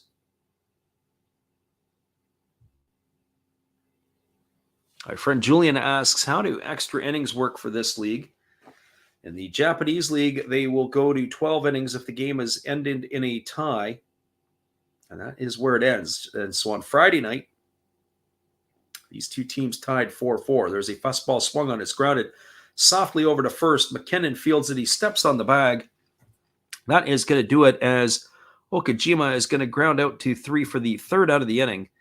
No runs in the inning, no hits, no errors, and 1 runner left aboard. We are now moving to the bottom of the 8th inning. Your score is the Tohoku Rakuten Golden Eagles 4 and the Seibu Seibu Lions no score. Stick around, everybody. We have a story that is being written here tonight by the right-hander Takanaka. We'll be back here in just a few. Appreciate you for listening in.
Welcome back, everybody. We are moving to the bottom half of the 8th inning, and we welcome our friend Zenzen46, who is listening on Twitch. Thank you for stopping in here tonight. Our friend The Living Room says that those particular girls in that particular video aren't the most attractive. So obviously they would probably be right up your alley. It's going to be Ito, Suzuki, and Wu to come to bat here, as that is going to be the 6, 7, and 8 hitters in the batting order. And the first pitch is a fastball taken for a called strike, and the count is 0-1 to Ito. Ito flown to center and grounded to the pitcher in his 2 trips to the plate. Waits on the offering here, and there's a breaking ball that misses down and away, and the count is 1-1. Our friend Living Room would also say that if you remember the Landing Strip Lounge outside of Detroit, they used to have a very famous advertisement, and I'm sure if the Living Room's paying attention, he would know what that is. Here's the 1-1 pitch, and there's a fastball that misses down, and the count now goes to 2-1. Our friend says, Troll says, I want a Japanese girl. They really take care of their man. Actually, the reputation is that of the Korean ladies. There's a breaking ball that swung on and missed. The count is now 2-2. I have a friend of mine. She's Chinese, and we went to high school together, and that's always what she used to say. She says, Korean women take care of their men. Can't comment on the Japanese women. I don't know that for fact or not, but that seems to be the reputation that the Korean women have, at least from the women who are either Vietnamese or Chinese or other backgrounds, Thai as well. There's a fastball swung on and fouled away, and the count remains at 2-2. Our friend in the living room has it spot on. Well, I think it was 40 beautiful girls and 1 ugly one. That is usually what that statement used to be. So 2 balls and 2 strikes. The pitch is on the way. It is a fastball swung on and fouled away, and the count now goes to 2-2. Well, that reminds me of a time back in the day when there was a fella I used to coach with. I won't say who it is, but he told the story. But they were playing in the minor leagues, and they went in on a road trip, and they were going to have a party. We're going to have a bender, and they said they were going to have the ugliest gal competition. You had to bring the ugliest date, and there's a breaking ball taken for a called third strike. Ito is down looking, and that is now, unbelievably, that is 4 strikeouts, 6 strikeouts in a row now by Takanaka. He is absolutely carving up the Lions hitters.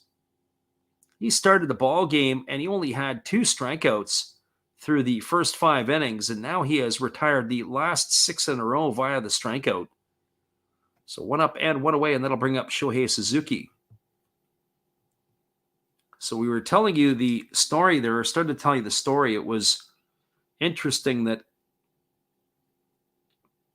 it was the ugliest date competition for the team, the minor league team, and there was a fastball taken for a called strike. So they go into some city or some town, wherever they were playing an A-ball, and they'd have to bring the ugliest date that they could get to the party. And if you did that, then you got, I don't know, when you got back to your home park, you got about 5 or 10 cases of beer. There was a breaking ball that misses outside. The count is 1-1.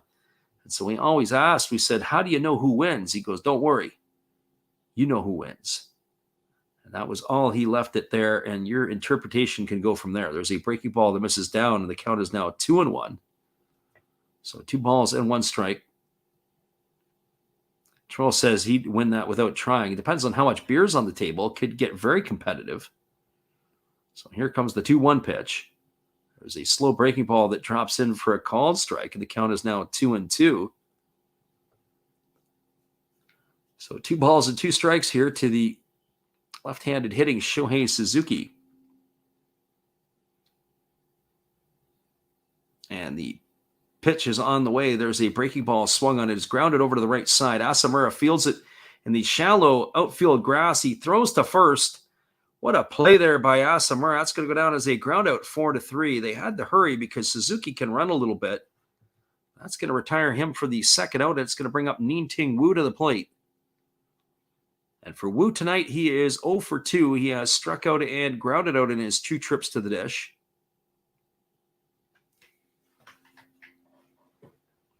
Living Room trying to impose his sense of humor into the stream.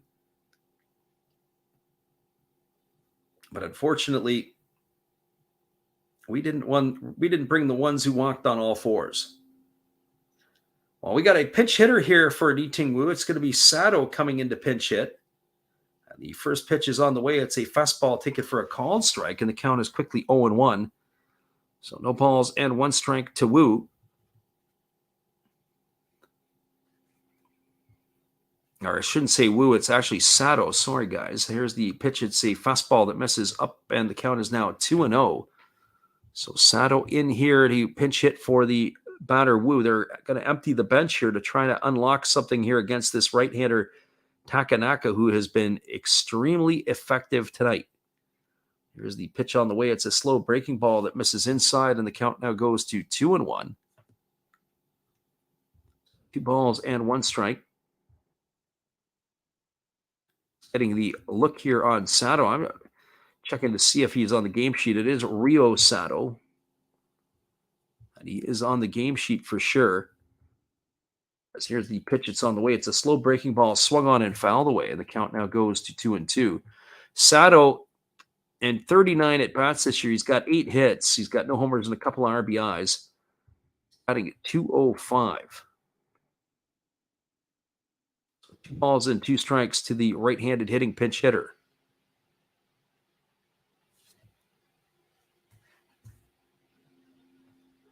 So 2 balls and 2 strikes. As the pitch is on the way, it's a fastball swung on and missed, and that is going to do it as Sato is gone for the 3rd out of the inning, and that will do it here. No runs in the inning, no hits, no errors, and nobody left aboard. Yet another strikeout for the pitcher Takanaka. He has struck out 7 of the last batters he has faced. We are now moving to the top of the 9th inning. Your score is the Eagles 4, the Lions 0. We got something brewing here in Seibu. Stick around, everybody. All the excitement is going to happen here in the bottom of the 9th inning. We'll be right back after this.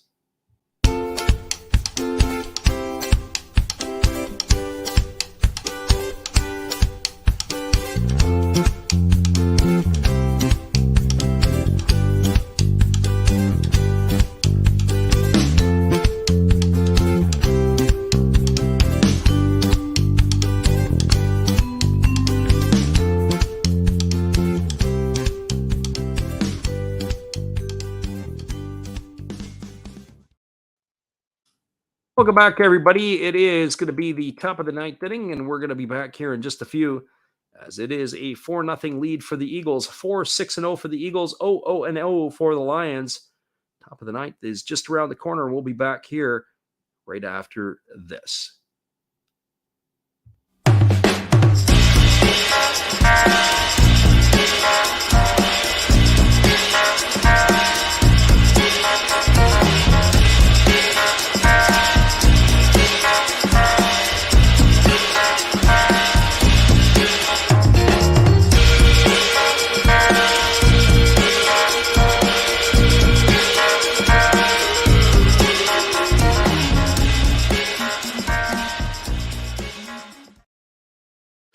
Welcome back, everybody. It is going to be yet another pitching change here for the Seibu Lions. It looks like it's going to be Ichiro Tamura who is coming in to do the pitching, and we'll just confirm that in just a second, as that's what it looks like to us. And if it is, we'll give you all his specs in just a moment. Ichiro Tamura, by our accounts, is entering into the ball game. He's going to be facing Nishikawa, Shimauchi, and Ogo, the 6, 7, and 8 hitters in the batting order. It's exactly who the pitcher is here. So it is Tamura here on in relief. This is his 5th appearance of the year. He has pitched in 4 innings. He's allowed 2 hits, 3 walks, and struck out 1. He's got an ERA of 0 as he is ready to deliver. And the first pitch is a breaking ball that just drops a bit low for ball 1, and the count is 1-0 to Nishikawa. Nishikawa batting 190 on the season. He is in the DH spot for Franco. He came in to run for Miguel Franco in the 7th inning after Franco had a leadoff double. It's a breaking ball that misses, breaking ball this time that catches the outside corner, and the count goes to 1-1. So 1 ball and 1 strike to Nishikawa. Right-hander ready to go again as he kicks and delivers. There's a fastball that misses down, and the count now goes to 2-1. So 2 balls and 1 strike. This game here had pretty good pace to it through the first 5 innings, and then it kind of slowed up a little bit. As we are approaching the 2 hour and 40-minute mark, there's a fastball that just misses inside, and the count now goes to 3 balls and 1 strike. Even the person operating the balls and strikes had to wait. All the excitement is going to come in the bottom half of this inning. We're going to see not only are the Lions looking for their first run, they're also looking for some base runners for the first time. And there's a fastball taken for a called strike, and the count is now 3-2. So 3 balls and 2 strikes it is.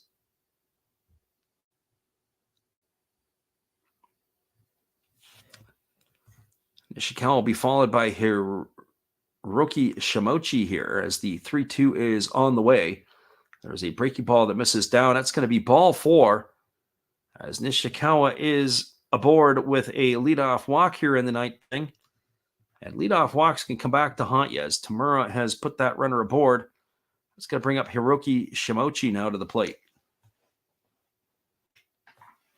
Well, Shimochi tonight is officially 1 for 3. He's got a double in 3 trips. He's also scored 1 of the runs. He's also struck out and grounded out. So Shimochi coming to bat here. He's raised his average to 186.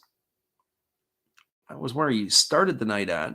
He started the night at 183 as they throw over to first base, and diving back in time as the base runner. So safely diving back was Nishikawa, and there he throw over to first, and diving back again is the base runner. They do have to be concerned. Nishikawa can run a little bit. But also, too, I would be curious if Shimochi would consider dropping one down here. He hasn't shown that he's going to bunt yet in either of these situations. So here's the pitch. It is a fastball that misses down. The count is 1-0. Shimochi not usually employed to bunt. Our friend Troll said if you did your own HUD overlay, it covers most of the game, and your own graphics, you would get in trouble. It would be cool to have your commentary over a late game volume. Possibly. There's a fastball swung on, and that is lined into left center field. It's going to get down for a base hit, and it's going to get off the wall. And making the play in center field and rounding third and heading home is Nishikawa, and that's going to be the 5th run of the ball game for the Eagles. That's going to increase the scoreline to 5-0, a double and an RBI here for Shimochi, and maybe he is breaking out of his slump, as that is going to play to run here, and that will bring up the right fielder, Yuya Ogo. Our friend Troll has made some suggestions. One of the things that I am looking to do, and I don't know if I'll get it done this year or not, but we're going to get ourselves an audio mixer so we can do some of that stuff in the background as well. That's one of the things that I'm also going to try to do, is to try to get some sound or some stadium sound when I'm in Japan as well. That way there we can possibly do it. Our friend Zenzen46, who's on Twitter, says, let's go Eagles. And that's exactly where they're at right now. They do have a pinch runner here for Shimochi, as his night is going to be done.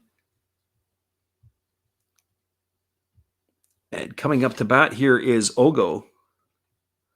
So we'll get you the pinch runner here. It looks like it is, as there's a fastball that misses down for ball 1. The count is 1-0. Looks like it is Kazu Tanaka who has come in to run. So 1 ball and no strikes. Still nobody out here in the top of the 9th inning. That's the one worry is that the longer that they have to wait, it could cool down the pitcher, who is done outstanding here in this one. There's that breaking ball misses down, and the count is now 2-0. Not been able to solve the right-hander Takanaka have been the Lions. He has been absolutely electric here in this one.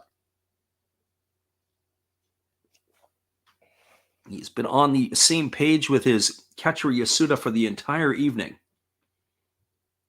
So 2 balls and no strikes. As the right-hander holds to the set and now delivers. It's a breaking ball that misses outside. And the count is now 3-0. So 3 balls and no strikes. Our friend Living Room says Rowan for producer. And Troll says Oryx is too good for this nonsense. Well, can't win them all, as they say. But you sure want to try. There's a fastball that misses down. That's going to be ball 4. Ogo is going to get himself a walk. That's going to put runners at first and second. As the right-hander here, Tamura, has got himself into some difficulty. And now the third baseman, Sato, has come in to have a word with him, settle him down a little bit. As Yuma Yasuda strides to the plate. Yasuda has been the hero in this one. He hit that 2-run homer in the 7th inning to double up the lead for the Golden Eagles. It's almost been put out of sight here with the run in the 9th inning. So Yasuda bats here with runners at first and second and nobody out in the top of the 9th inning. The only thing that's left to be written in this one is what's going to happen in the bottom of the 9th. There is a breaking ball that's dropped in for a called strike, and the count is 0-1. Our friend Dallas asked the question, are we going to do the Chinichi game at 5? That would be at 5 o'clock Eastern. Nope, this is the only game tonight we're doing. I haven't done any doubleheaders yet this year. They are on the docket. As it turned out, probably could have done one yesterday, but that's another story for another day. As there's a breaking ball that misses down. The kids that I'm involved with here, we had a bunch of kids go down sick, flu-like symptoms over the last 3 days. And so we were supposed to have some baseball activities today, but half of the group we're working with is all down in the infirmary. So 1 ball and 1 strike it is here to the catcher Yasuda, who waits on the offering here from right-hander Tomoya. There's the pitch. It's a fastball. It's taken for a call and strike. The count now goes to 1-2.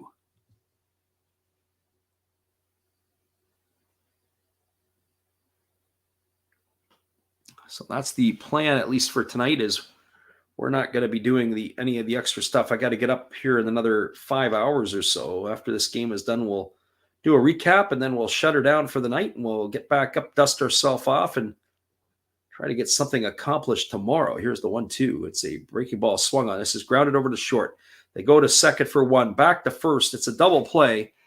Advancing over to third is going to be the pinch runner for Shimochi. That's going to go in the books as a 6-4-3 double play. So the defense here getting the job done, and that's going to bring up the top of the order and Tsuyoshi Yamazaki. Well, for Yamazaki, he's batting here. He is 0 for 4 in this one. Our friend Dallas says he's got 300 on the Dragons. And all I would say to Dallas, you are a brave man. Although I have to say, the Dragons, in my opinion, would have been one of the worst teams in the NPB this year going into the season. But after watching the first 30-plus games, I don't think the Dragons are the worst team in the league. There's a fastball that misses to Yamazaki. The count's 1-0. A strikeout, line out to short, a grounder to first, and a ground out to second have been how the night has gone here for Yamazaki. There's a fastball that misses down, and the count goes to 2-0.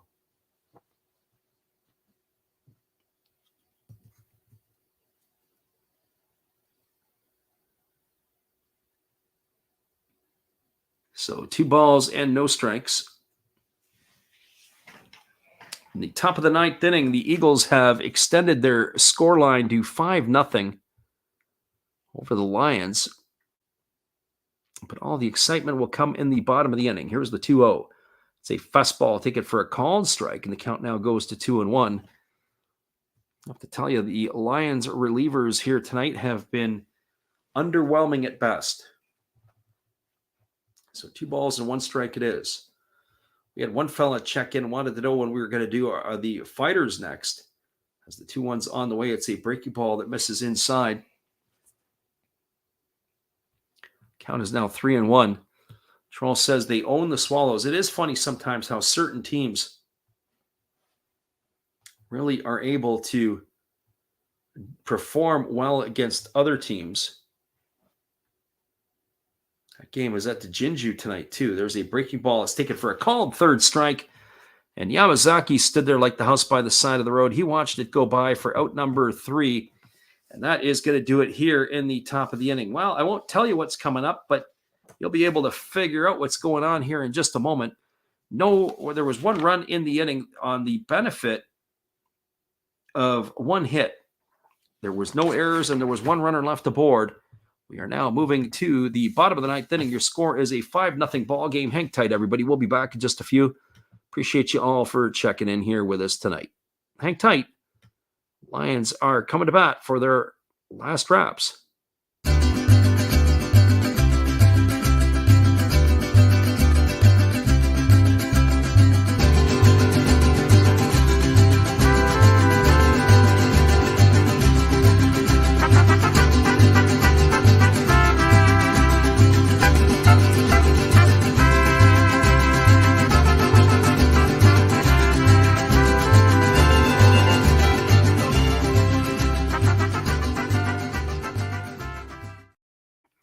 Welcome back, everybody. We are moving to the bottom half of the 9th inning, and all the excitement and everything is going to be centered on here on the right-hander Takanaka. Hang tight. We'll be back in 30. This is Steve Rademacher, and I'd like to introduce you to my channel if you haven't seen it before. These are all the things I enjoy: sports, autographs, relics, non-sports Hall of Famers, pseudo-sports, Star Wars. That's my channel name and my name. And I would really appreciate it if you would come check me out and maybe even subscribe if you like it. Thank you for that for now, and back to your ball game. Welcome back, everybody. We are moving to the bottom half of the 9th inning. It is going to be the 9, 1, and 2 hitters in the batting order scheduled to come up and face Ryota Takanaka. That means it's going to be Ryosuke Kodama in the top of the order, Shinya Hasegawa, and Takiro Furuichi. But it looks like we are going to have a pinch hitter here for the shortstop, as it is going to be a number 1. I believe that is that Kakanaka or Karanuma? I can't remember. There's a breaking ball that drops in for a called strike. You quickly look through. This is Kuriyama, who is coming to bat here. He is hitting from the left side against the right-handed throwing Takanaka. The count is quickly 0-1. Veteran left-handed bat swings at a breaking ball and grounds it foul. The count now is 0-2. Kuriyama will be 40 years old in September. He broke into the NPB way back in 2004.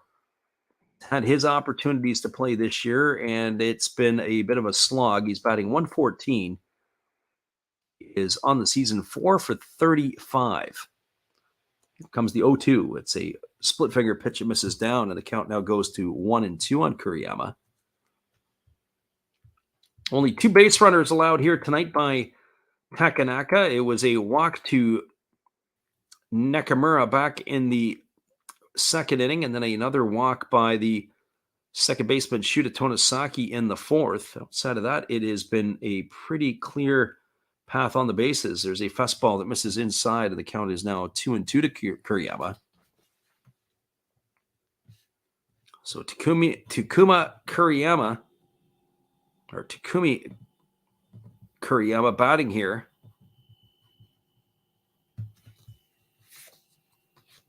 As the right-hander kicks and delivers, there's a slow breaking ball swung on. It is lifted foul down the left field line. It's going to get into the netting.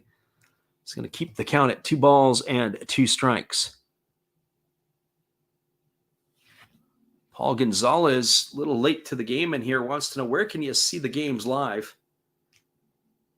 It's a long story, Paul. If you're around in here, we have people that will give you some advice. Here comes the 2-2 pitch. As the pitch is on the way, it is a fastball that misses down. It's going to run the count to 3-2 on Kuriyama. So the first question will be, it depends on what country you're in, and then if you have a VPN or if you don't.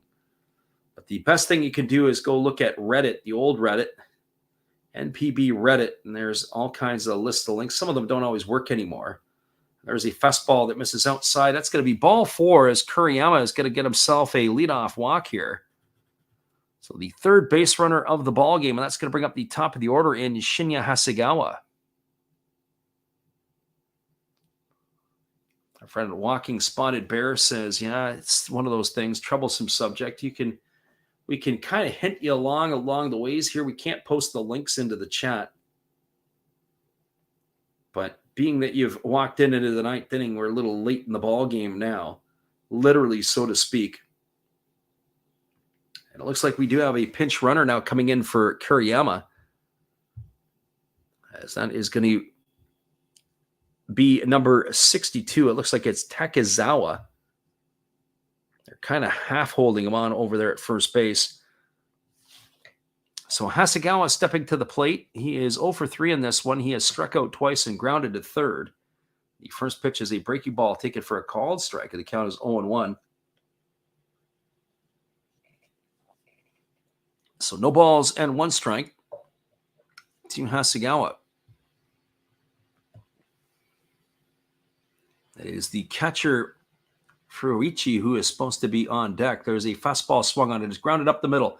Fielded by the second baseman. They go to second for 1. Back to first. It's not in time. I wonder if they're going to take a look at this one here, because I wonder if there was some interference at second base. They may rule that backside runner out. Asamura makes a great play on the side going behind the bag. He flipped it over to the shortstop to erase the runner Takezawa for the first out. Takezawa did a very poor effort of sliding. He ran right into the play here. I'm going to watch this one again. Actually, he slid and then he stood right up into the shortstop who was making the play. I think I'd be wanting to have an interference on that particular play there. He slid and he came right up into the fielder as he was making the throw. But he looked like he was out for quite a bit. But that is a fielder's choice. Hasegawa is safe at first.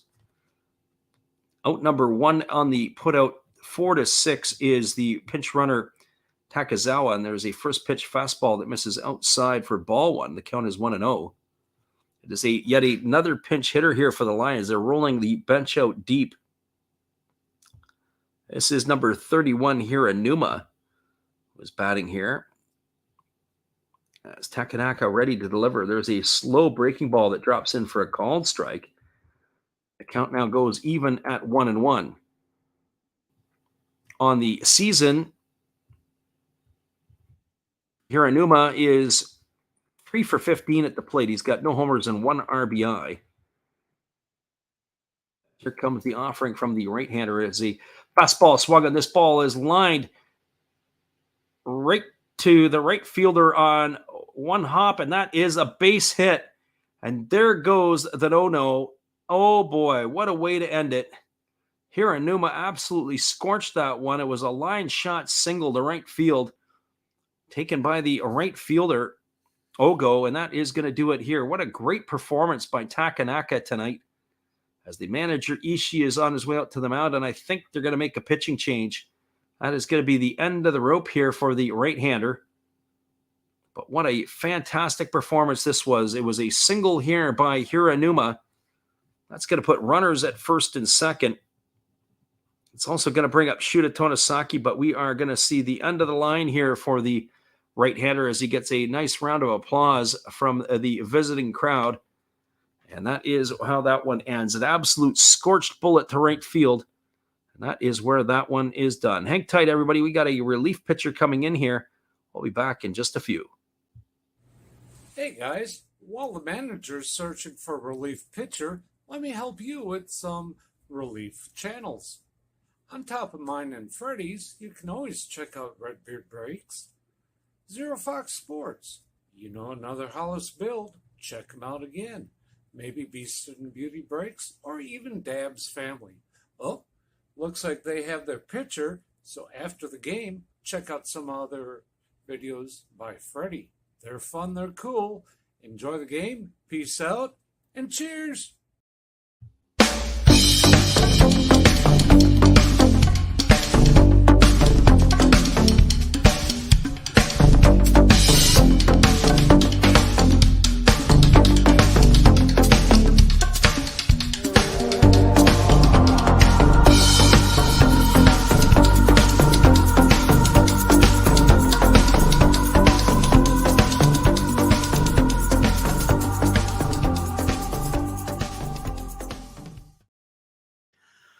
Welcome back, everybody. 8 1/3, one-hit innings, or it was no hit innings before Takanaka allowed his first hit.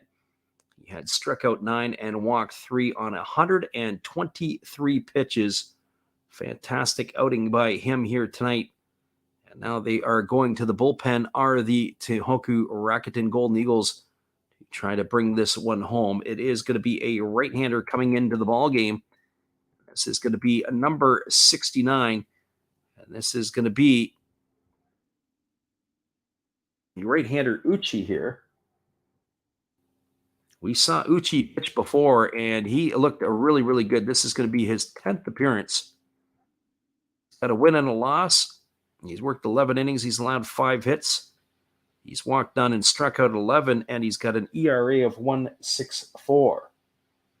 So he is going to be facing the right-handed hitter Shida Tonosaki, who steps to the plate, and the first pitch is on the way. It's a breaking ball that drops in for a called strike. The count is quickly 0-1.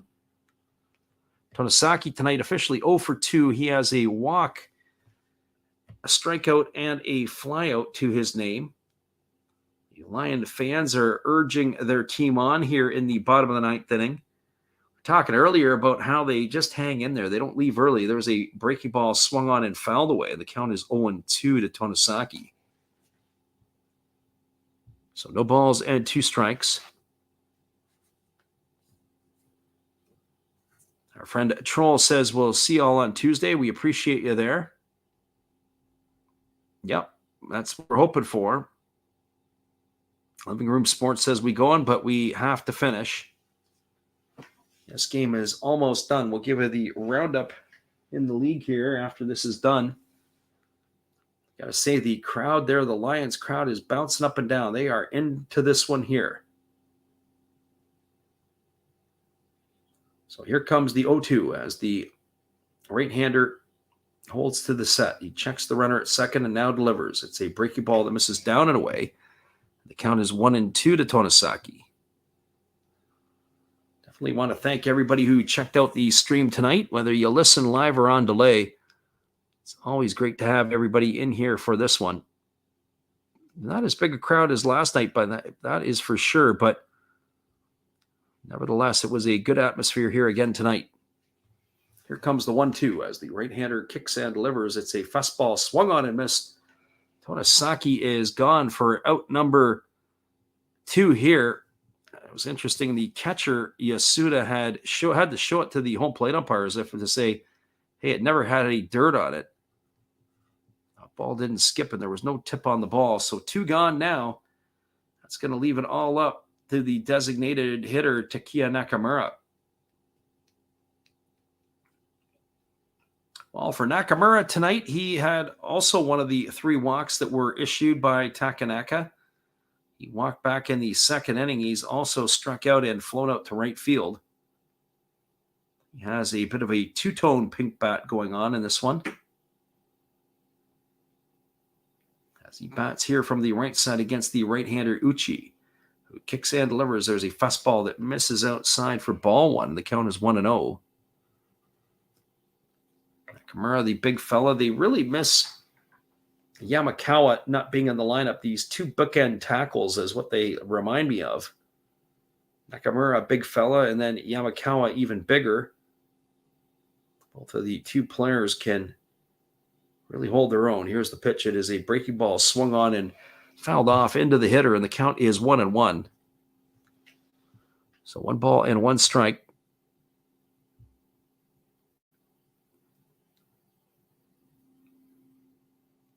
We are excited to be able to give the call on this one here, but I thought we were going to get ourselves another no-no, but not tonight. The 1-1 pitch ready to come here to Nakamura. As the right-hander holds set, he checks the runner, and now he delivers. There's a breaking ball swung on and fouled away. It's going to go straight back right behind home plate. The count is now 1 ball and 2 strikes to Nakamura. So the Lions are down to their final strike. as we have 2 gone here in the 9th inning with runners at first and second. Hopefully they can, or they're hoping they can get themselves into a position where they can at least bring the tying run to the plate, but that is a couple of batters away. That would be the batter in the hole right now, would be the tying run. Here's the 1-2 pitch. And that is a breaking ball that misses down and away. And the count now is 2-2.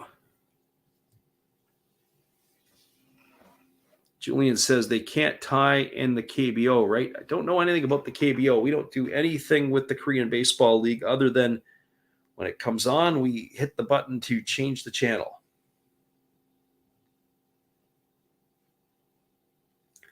So here comes the 2-2 pitch. As the right-hander kicks and delivers, it's a fastball that misses down. And that count now runs to 3-2. So 3 balls and 2 strikes to Nakamura.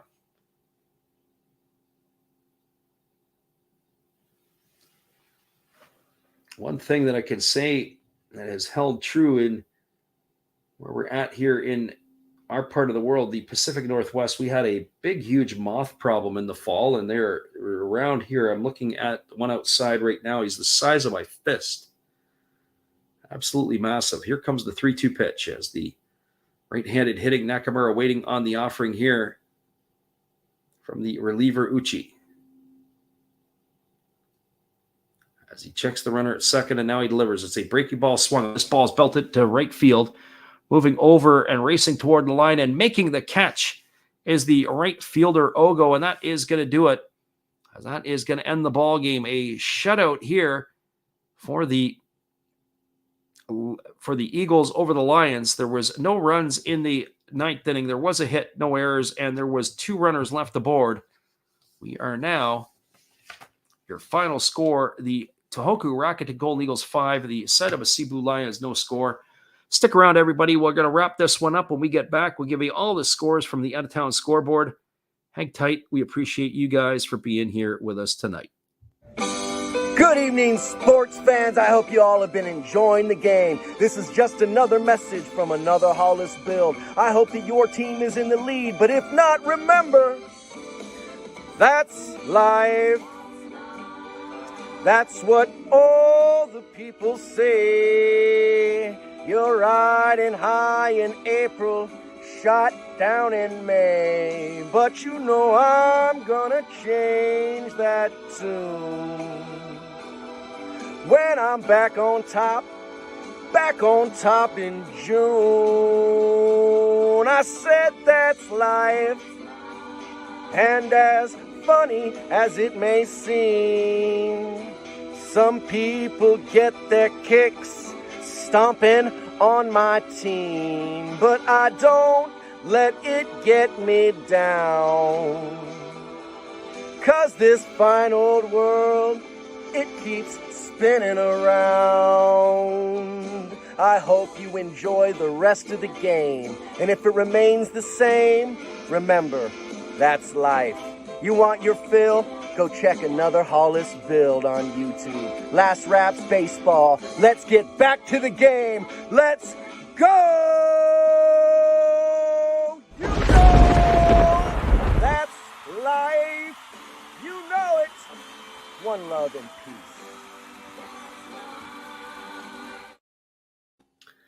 Welcome back, everybody. It is the Buffaloes and the Hawks are still going at it. I'm just flicked over there, and Masaki Momori sacrifice bunted the runner over to second base. They are in the 12th inning at the Kisara Dome. So they have 1 out as they're batting in the top of the 12th. So we'll keep an eye on that one here, but we're going to give you the rundown on this. The final score tonight, the Golden Eagles knocked off the Lions 5-0. The scoring opened up in the top of the 5th inning as Mikael Franco hit a solo shot to open it up with 1 out in the 5th inning. Hiroki Shimouchi then doubled, and then Yuya Oga stepped up and doubled him home. That increased the score line to 2-0 after 5. In the 7th inning, the Golden Eagles added to their lead a leadoff double by Franco. He was pinch run by Nishikawa. Then after Shimouchi and Ogo struck out, obstruct Yuma Yasuda, and he hit a 2-run homer into right field to increase the scoreline to 4-0.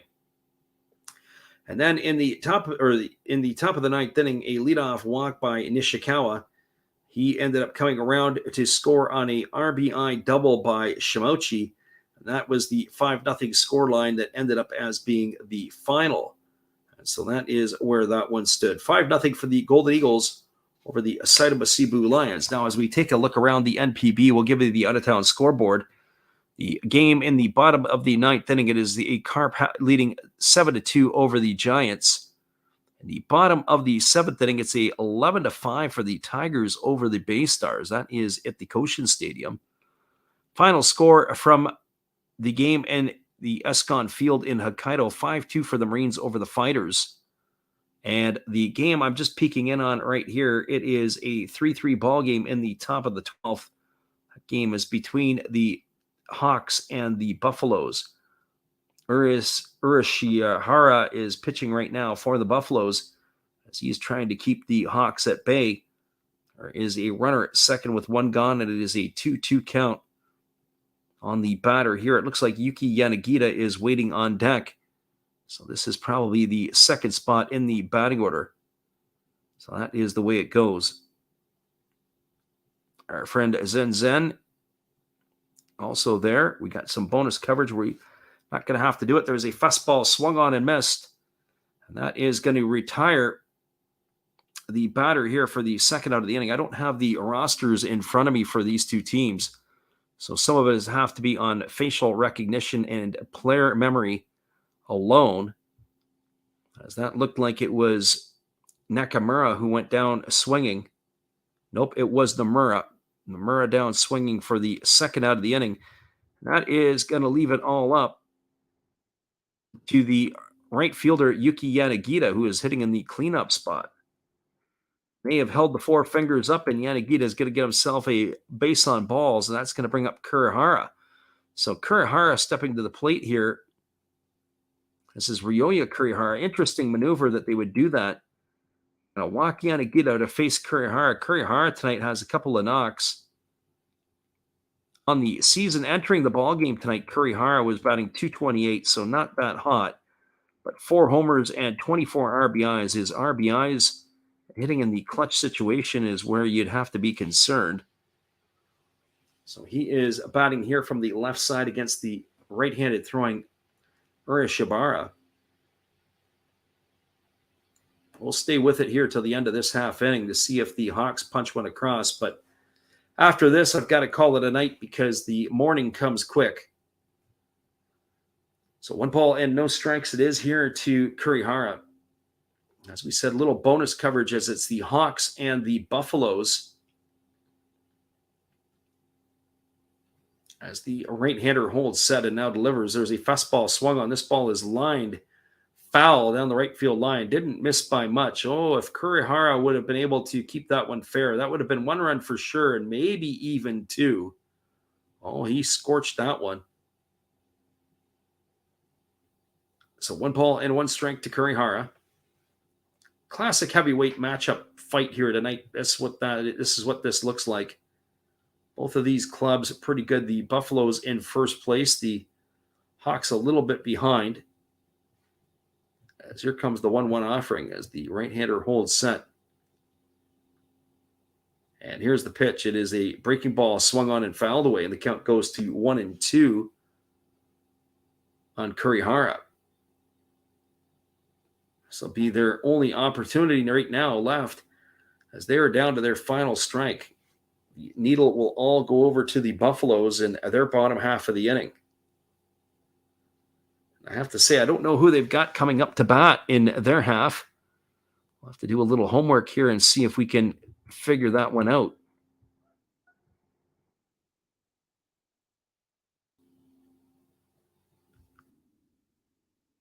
And here comes the pitch. It is a fastball swung on. It is grounded over to the second baseman, fielded by Gonzalez, who throws to first, and that is going to do it. Well, I can tell you this, coming up to bat, or it looks like who's coming up to bat in the bottom half of the inning, it looked like Yuma Mune lined into a double play to end the 11th. By my books here, it looks like it's going to be the top of the order. It looks like Chano, Gonzalez, and Nakagawa for the Buffaloes, as they're going to try to win it in the bottom of the 12th inning. But that is it, everybody. We are packing it in. Living Room says do the last inning. And everybody right now can go to the Living Room's page because he is going to bring us home for that one there. That's it, everybody. That's all we got for tonight. This is Just Like Heidi.